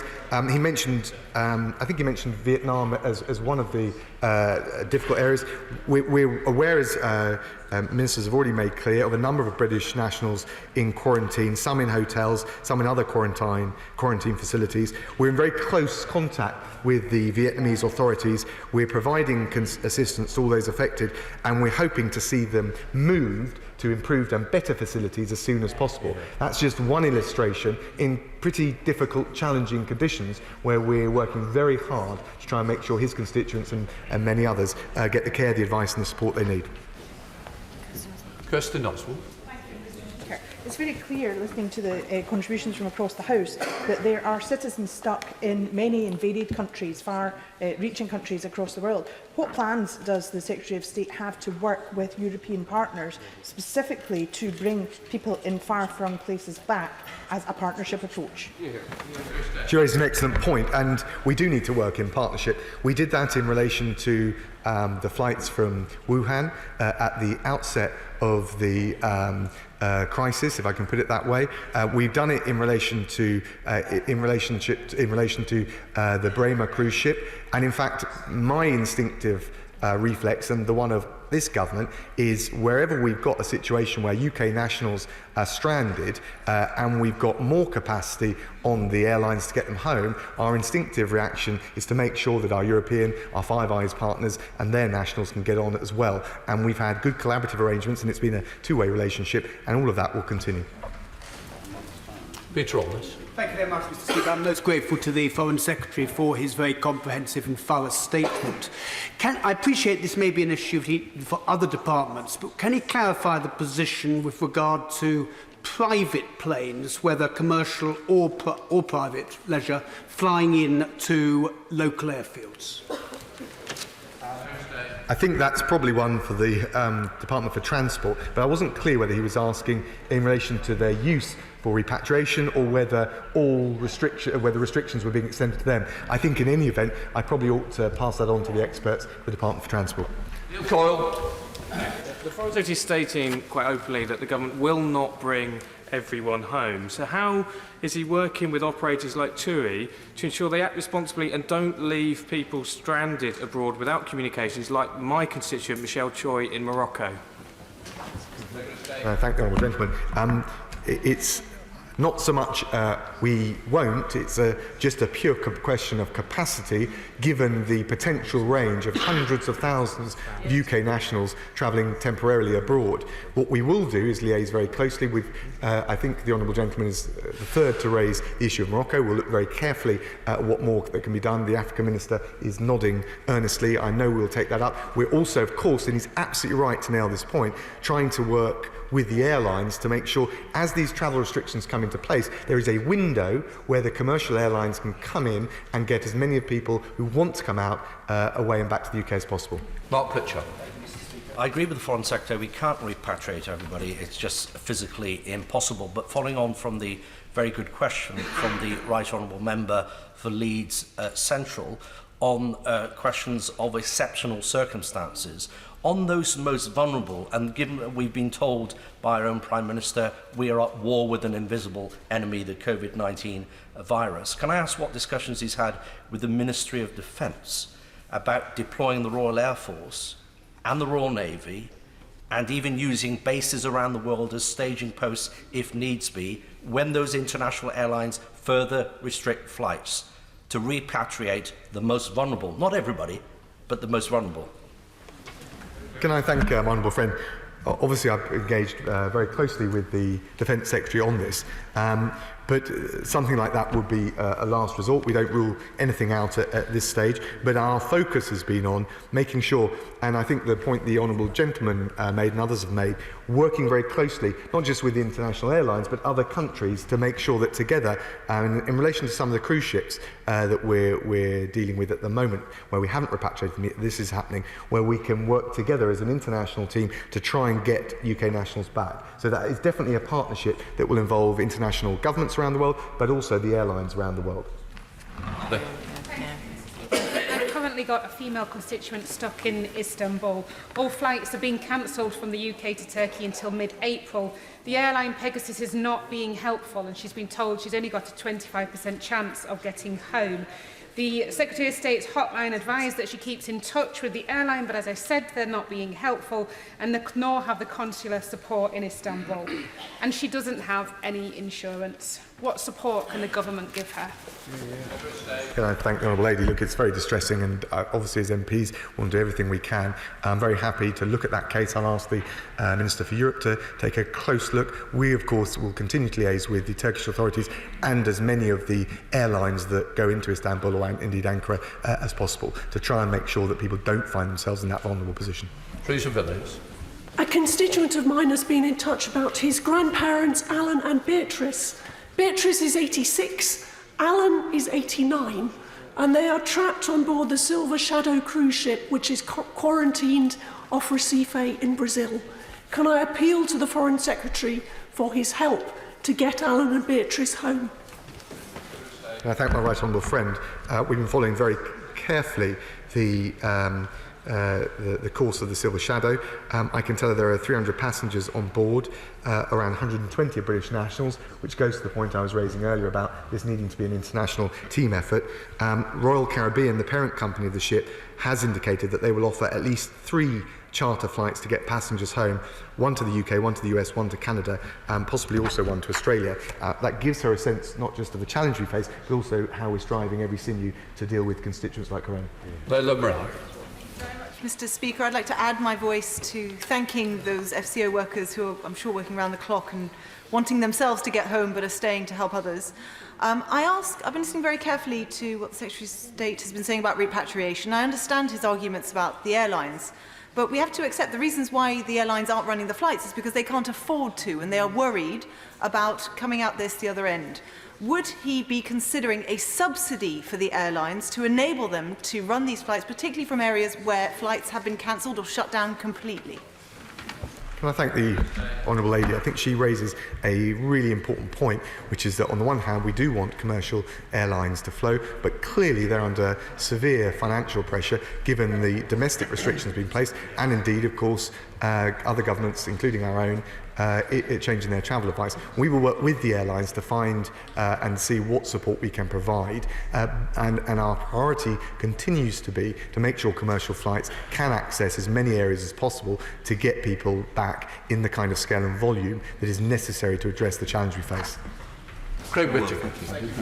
It's good to know that we now have clarity on global travel over the next 30 days. But to put constituents' minds at rest, can my right honourable friend confirm that travel agents and airlines should be issuing refunds to those cancelling for travel arrangements over the next 30 days, and not particularly the insurance companies? Well, I'm not going to give legal advice or commercial advice to either the operators or the insurers, but what I can tell my honourable friend is that the Transport Secretary is engaged very closely with all of the different sectors to make sure that we protect consumers, the passengers who find themselves at risk. And indeed, the Transport Secretary is nodding earnestly on that very point. Kevin Brennan. Quite rightly, honourable members mentioned the case of Nazanin Zaghari-Ratcliffe in Iran, but can I also ask the Foreign Office not to lose sight of people like Luke Simons, my constituent who's held captive by the Houthis in Yemen at this time, and in any discussions with the Iranian authorities, if there's any pressure that can be brought to bear through that channel, and welcome the new Middle East Minister to his post and hope that he'll get into the detail of this case as his predecessor did. I thank the honourable gentleman. He's absolutely right. And just to be clear, when I speak to any of our Iranian interlocutors, we raise every case of dual nationals or indeed the British Council employee that has been detained. And of course that applies consistently across the board. And I know the Middle East Minister will be very happy to meet with the honourable gentleman to discuss the specific case. And I will always be willing to raise it and try and secure the release of all of our nationals and dual nationals in those terrible conditions across the world. Laura Trott. Mr. Speaker, I have two separate cases of constituents stranded in Peru, one of whom is a young woman travelling on her own. I understand the stress that our consular service is under at the moment, but they cannot get through to the embassy nor to the emergency hotline. Will my right honourable friend look at their case urgently and do all that he can to get them home? Can I thank my honourable friend? Of course, we'll look at those cases. Those areas where we don't have a large or substantial consular presence, obviously we're going to have to innovate and still provide as best we can the practical advice and the consular support, and I know that the relevant minister will be very happy to meet with her and take forward those cases, and I'm very happy to raise them as well with my interlocutors. Patrick Brady. What discussions is he having with the Home Secretary about foreign nationals in this country who find themselves in a similar situation? I have a constituent who is self-isolating in line with guidance and yet is being told that her visa will be overstayed and needs to leave the country. So what thought is the government giving to these kind of situations, especially if when they get to the end of their quarantine there are no flights home? Can I thank the honourable gentleman? Of course, we've got foreign nationals here who are in very similar positions to the ones that UK nationals find them in around the world. We will of course look at those cases as sympathetically and as constructively as possible. We know what it's like from all the cases that we've got coming through to the FCO and through our consular services, and I have already raised this issue with the Home Office and the Home Secretary, but we will then reaffirm it based on what he said today. Stephen Hammond. Thank you, Mr. Speaker.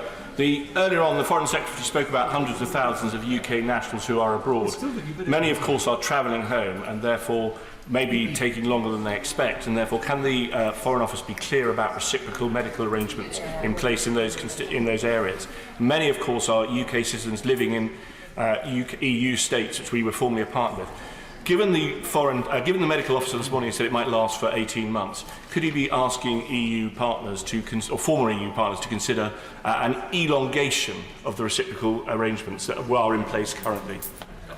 can I thank the honourable member, my honourable friend, for the dual way in which he both raised an excellent question but also managed to leverage very subtly in the whole question of Brexit Phase 2 negotiations. Of course, you'll know until the end of the transition period, the reciprocal arrangements are in place. The question of their continuation beyond would be for the negotiators to consider, but what we will always make sure is that we provide as much support as we possibly can for UK nationals on the continent, but also for European nationals here. Nick Thomas-Simmons. Thank you, Mr. Speaker. Many constituents have contacted me about the differing approaches of other countries, not least to the issue of testing. I appreciate different countries are at different stages of their outbreak, but can the Foreign Secretary reassure me that expertise and experience from all around the world is going to be fed into our approach on a daily basis? Well, I thank the honourable gentleman. He's right to note that different countries are acting different ways. Some of that is, as he says, because they're at different stages in the peak and the trough of dealing with coronavirus. But I can reassure him, based on my attendance at COBRA meetings, that not only are we making sure we follow the best UK scientific evidence available, but that is in itself tapping the widest research base possible and the widest range of experts in effectively stopping the spread of disease. Ben Everett. Thank you, Madam Deputy Speaker. Members in this House and, of course, journalists outside of it are perfectly at liberty to ask what lessons we have learnt from our European partners. But it's worth reminding the House that the Chief Medical Officer that is leading the response to this crisis is a Professor of Epidemiology. He is literally the right man in the right job at the right time. The Foreign Secretary updated on his conversations with our European partners, but perhaps he could update on conversations with other international partners as well, such as the US and other global institutions. Well, can I thank my honourable friend? He's absolutely right to pay tribute to Professor Whitty, but also Sir Patrick Vallance. We've got some of the very finest expert evidence coming to us in the world. And on his broader point, yes, we're talking to our European partners, and of course, UK nationals are in European countries in large numbers, particularly looking in Spain and France, but also others. But I can reassure him that I'm talking to my opposite numbers from around the world, from Central America to Asia Pacific, from North America, both Canada and the United States, and we will continue to do so. Andy Slaughter. Deputy Speaker, those of us who represent large numbers of EU citizens are hearing concerning accounts of what's happening in their home countries. There are towns in northern Italy of a similar size to many of our constituencies that have seen thousands of cases of the virus and hundreds of deaths. I assume the Foreign Secretary is getting like responses from our embassies around the world. Are these being used to inform the UK response, even if that's a worst case scenario? Yes, can I thank the honourable gentleman? He's right that we need to learn and try and understand a bit more about COVID-19 and what its impact will be in the UK based on the experience that we're seeing in real time across the world. Of course, that's being fed in via the scientists, via the Department for Health and Social Care, and we're making sure that we've got, at the end of that pipeline, practical advice, which is why we're taking the decisions that we're taking on travel advice today. James Sunderland. Madam Deputy Speaker, could I please ask the Secretary of State to reassure the House that appropriate medical support is readily available for British government and military personnel overseas, and that specialist medical evacuation will be available for them in extremis? We take very seriously, and thank the honourable gentleman for his question, we take very seriously the security and the protection of all of our UK personnel, Foreign Office, MOD, DFID, right across, both in the UK, but right across the network, and we will do everything we can to make sure that they can do the pretty heroic job that they're doing right now in safe and secure conditions. Gavin Newlands. Thank you very much, Madam Deputy Speaker. This measure is entirely commensurate with the situation we face and I support it. However, as the Member of Parliament for Glasgow Airport and the thousands of jobs that it supports, can I ask what assessment the Government have made of the impact of the COVID-19 measures on the industry? And by industry I mean airlines, airports, baggage handlers, etc., etc. The list could go on. What assessment they've made of the impact and what the Government are going to do to support them? Thank the honourable gentleman and say that we're very conscious that of the challenge for the airline industry and all the related sectors. We're also very conscious to make sure that we take, I think he described it as a commensurate policy approach in the Foreign Office, given the knock-on effects that it will have. So I talk regularly, as I did this morning, with the Secretary of State for Transport as well as the Prime Minister, and he of course liaises directly with the airports and the airlines, but we are making sure we take the most proportionate approach that we can. Ultimately, we've got to make sure that we protect UK nationals based abroad, but we also need to make sure we protect the industry, which is going to help them get home. Ross Butler. Thank you, Madam Deputy Speaker. I echo the compliments that we've heard across the House for UK consular staff overseas. I recognise they have limited resources, but I wonder whether my right honourable friend could consider whether there's any scope for them to offer at least a basic service at weekends. Well, I can reassure honourable friend that Foreign Office staff are working round the clock, round weekends. Of course, there is an issue in relation to some of these countries about their own personal safety. We're giving advice here. It's important ministers, officials follow that advice, and we also need to look after and protect their safety. But notwithstanding that, I would have to say that there is certainly not a 9 to 5 or a Monday to Friday approach. Far from it. It is round the clock, right the way through the week, and we are striving every sinew to make sure that constituents, however far flung the places they found themselves in, are getting the most support and the most clear guidance and practical help that we can give them. Stephen Kinnock. Thank you, Madam Speaker. Just following on from the question from my colleague, the Honourable Member for Exeter, could I just press the Foreign Secretary on this issue of the talks on the future relationship with the European Union? They're incredibly complex and multifaceted talks. They're absorbing a tremendous amount of government time and attention. Rather than trying to fight this war on two fronts, if you like, and stretching government bandwidth to breaking point, surely the time is now coming to request an extension to the transition period, and it's better to do that than to put ideology ahead of the health and safety of the British people. I'm sure the honourable gentleman would never put his ideological desire to stay in the EU ahead of the practical diplomacy that we face in the months ahead. But I understand why he's asked the question. I think that, as far as I'm aware, the negotiations can still proceed, given all of the logistical arrangements that can be put in place. We're confident that we can get this done, and actually I don't think delaying Brexit negotiations will give anyone the certainty on either side of the channel that they need. Kate Green. Kate Green.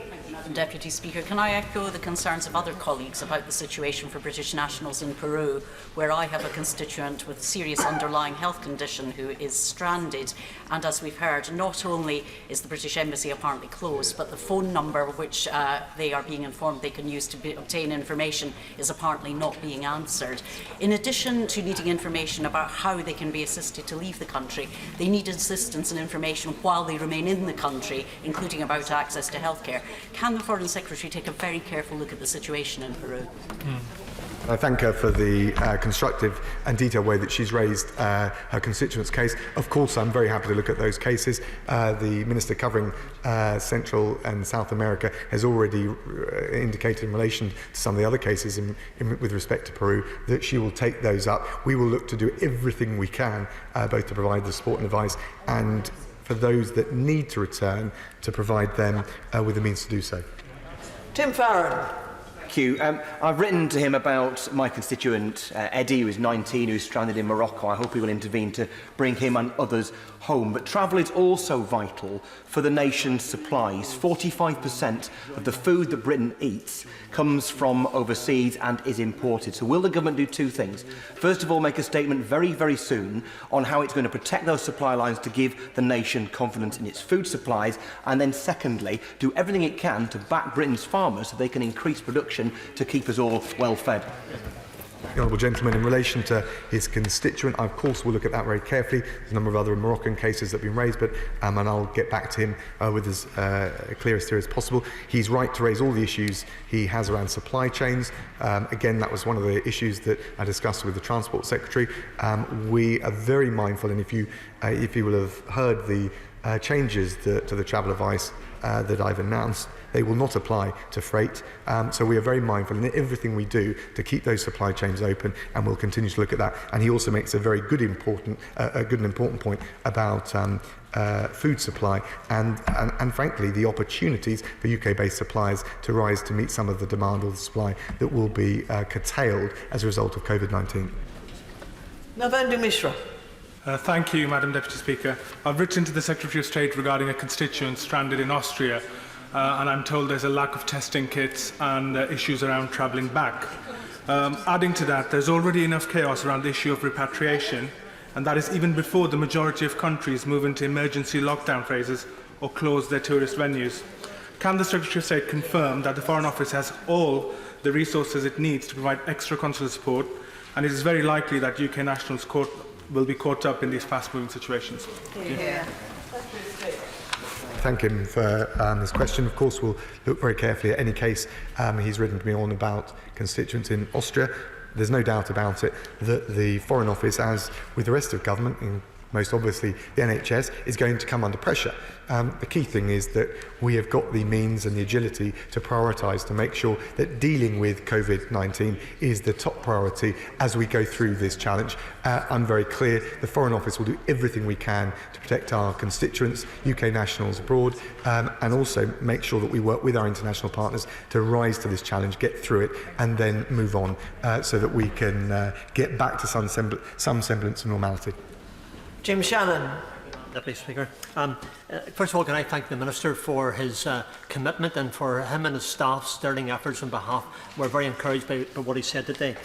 Minister, in the island of Ireland, both north and south, people travel from Northern Ireland southwards to attend churches, to participate in meetings, to preach at meetings. Can the Minister give us some direction what should happen? People across all of Northern Ireland wish to know, should they attend their churches? Should their churches be suspended or closed? What should we do? I believe that this great nation of the United Kingdom of Great Britain and Northern Ireland should pray to their God for help at this time as well. This is a time for prayer, so would the Minister join with me and others to ask for that call and support that call today? I thank the Honourable Gentleman and say I totally understand the point he makes. I think the obvious thing is to keep following the government's medical advice, and in relation to devolved advice, the advice given by the Northern Ireland Executive. Can I also give him reassurance in relation to the latest announcement by the Irish Government that all persons entering Ireland from overseas will be asked to self-quarantine for 14 days. That will not apply to Northern Ireland by virtue of the land border, and the Irish believe that as a result of the land border they can maintain social distancing. So I hope that gives his constituents and indeed the people of Northern Ireland a measure of reassurance. Clive Betts. Thank you, Madam Deputy Speaker. I appreciate the Foreign Secretary may have to raise this issue that I'm raising with him with other colleagues, but people are naturally drawing comparisons between the actions in this country, say, of advice against going to pubs and restaurants and places of entertainment, with the position in France and other countries where such visits are banned completely. Would he appreciate that does cause confusion for people, and also business in this country are more likely to put at risk of failure because of the less rigorous position we are taking?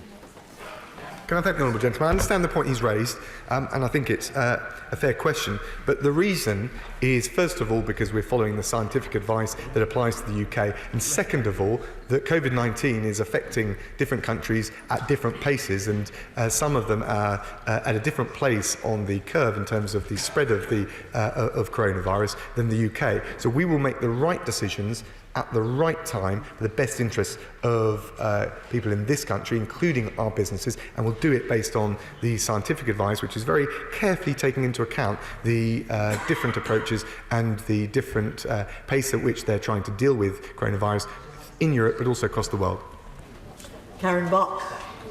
Madam Speaker, whilst hugely appreciative of the pressure that consular staff are under, for everybody who has a loved one, particularly a vulnerable loved one, trapped in this situation, it is the end of the world.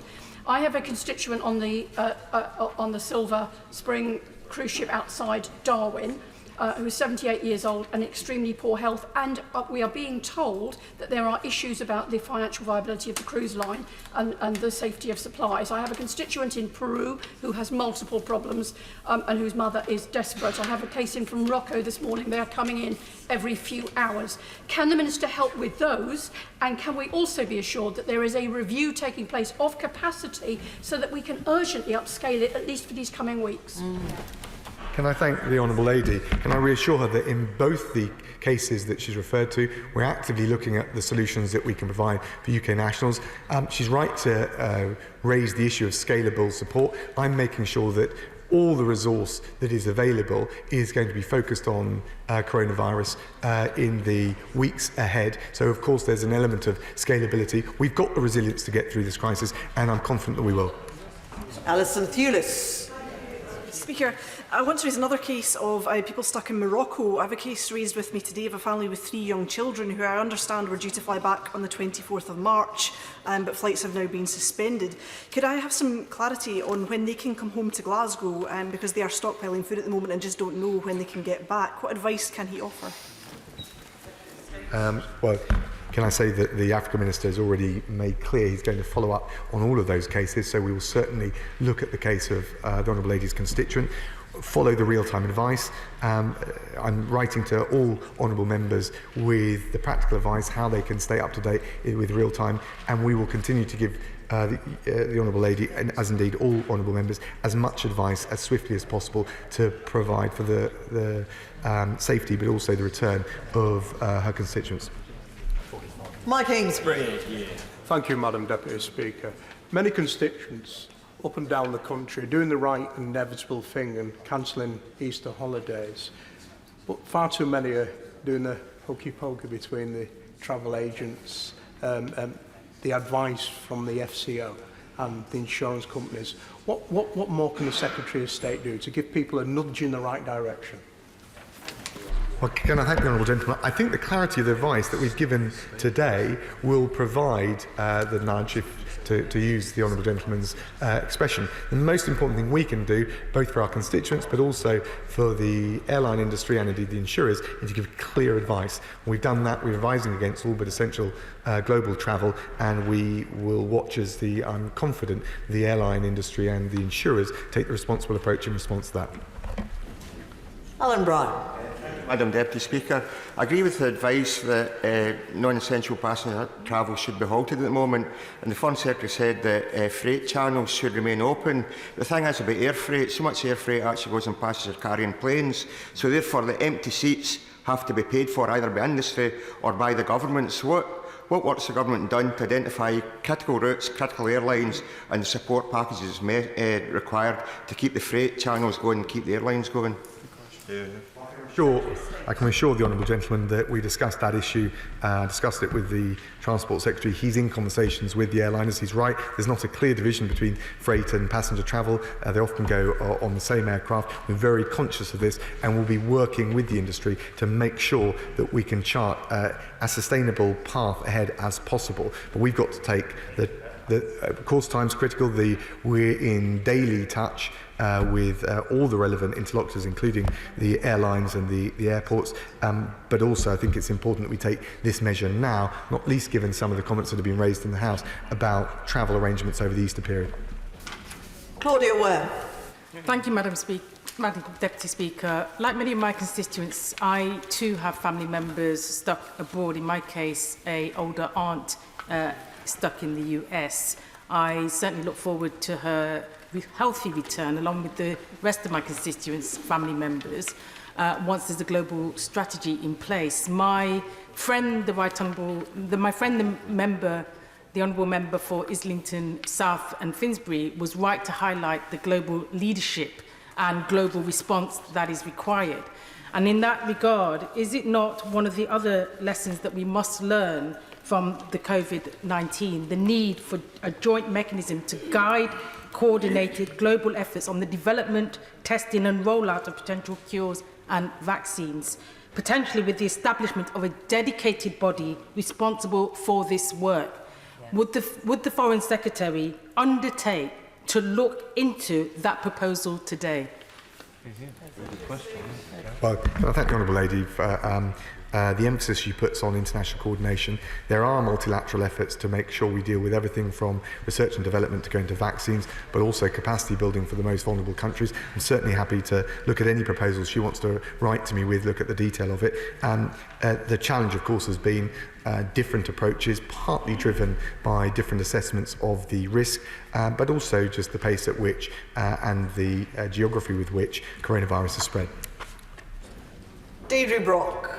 Madam Deputy Speaker, the Secretary of State mentioned the Irish government's announcement of a mandatory 14-day self-quarantine period. The Australian Prime Minister has recently announced the same issue for any passengers arriving in Australia from abroad. Is that an option the UK government is actively considering? The Honourable Lady, I mean, that's ultimately the responsibility of the Home Secretary, but what I can say to her is that given the changes that we're making on travel advice, it wouldn't seem that it was necessary, nor indeed is the scientific advice that we're getting suggesting that that's a measure that we should take at this time. I thank the Foreign Secretary. Thank you very much. We now come to the 10-minute rule motion. Karen Bradley. Thank you very much, Madam Deputy Speaker. I beg leave to bring in a bill to require companies to prepare an annual statement on carbon in their supply chains and for connected purposes. Madam Deputy Speaker, it may seem odd that on a day when we're focusing on an immediate crisis that the world faces, COVID-19, that we should also be looking at other issues that face the world. But there is no doubt that climate change is an issue that the world faces. It is an immediate crisis, and it will still be here even when the immediate crisis we face over COVID-19 is more manageable and under control. So it is quite right that we should not stop looking at these global matters at a time when we have an immediate health emergency. And I think honourable members would agree that it is probably the most significant long-term threat to our health, wealth and happiness. And, like COVID-19, it is an issue that affects the whole world. It is also an issue that requires global action. It cannot be tackled by any one country taking just unilateral measures. It requires global leadership, something that we in the United Kingdom have a duty to provide. And we have done so already. We are the first developed country to legislate to be net zero by 2050, and I'm extremely proud that I was part of a government that brought in that legislation. We are taking other significant measures at home, and these are to be welcomed. And I also welcome the opportunity that hosting COP26 in the UK this autumn provides. This is a real opportunity to showcase the measures that we are bringing in at home and also to demonstrate our global leadership. And at a point when the world has seen what a global pandemic can do, an opportunity for the UK to shine. And I want to put on record my thanks to our old honourable friend, right honourable friend, Claire Perry-O'Neill, who spotted the opportunity to bring COP26 to this country when there was a vacancy and made sure that it was going to be brought here. My only regret as the former Northern Ireland Secretary is I wasn't able to secure it for Belfast or Stoke-on-Trent, which would have been my two first choices. But of course we can always do more. And when the UK is no more than less than 1% of global emissions, but we see China at 25% of global emissions, it is important that we consider the actions we can take in the UK to make sure global action is taken. Because the action we take here will come to nothing if it isn't replicated globally, or if businesses try to get round our rules by moving production overseas using third-party suppliers who are not as clean and green as our industries. And I particularly want to reflect on energy-intensive industries like ceramics, which again I will declare my interest as a North Staffordshire MP. But ceramics is an industry that is highly energy-intensive, and we do see more and more ceramics production taking place overseas to deal with issues like the energy trading scheme and other matters. Now, it's quite right that we should have measures in place to make sure our industries are as clean as possible, but we cannot allow business to just be moved overseas, affecting our really highly skilled and excellent businesses in the UK in order to get round those carbon emissions. So I considered what possibly we could do, and I looked actually to something that I'd done previously in the Minister, which was in the Modern Slavery Act. And I should declare here, as co-chair of the All-Party Parliamentary Group for Modern Slavery, that this is an issue that I look at on a regular basis. And like climate change, modern slavery and human trafficking is a global issue. It can only be tackled if we tackle it globally. I was incredibly proud as the Minister to take through that Modern Slavery Act in 2015, and I want to thank the fellow ministers who took it through with me, my right honourable friend from Maidenhead and the noble Lords Bate and Baroness Garden in the other place. It was a world-leading act, introducing new measures that had never been seen in a developed country before. But it had challenges. And one of those challenges was, how did we deal with extraterritoriality, not least of which was trying to say extraterritoriality when I had a horrible cold at the time I was trying to say it. And we looked at what we could do to make sure that modern slavery was something that businesses did not just offshore and outsource. And one of the measures that was championed by former Right Honourable friends here, Frank Field and Fiona McTaggart, and my Right Honourable friend from Basingstoke, and the noble Baroness Butler-Sloss and the noble Lord Randall in the other place, and I want to put on record a very old former friend, Anthony Steen. These people all championed the issue of transparency of supply chains. Many others did, but they were the real leaders in this matter. And the point about the transparency of supply chain measure was we wanted to shine a light through supply chains. We wanted to have visibility of what businesses were doing to identify and eradicate human trafficking and modern slavery in those supply chains. And businesses wanted this too. Businesses wanted legislation because ethical, well-behaved businesses wanted to cross the line together. They wanted the government to help them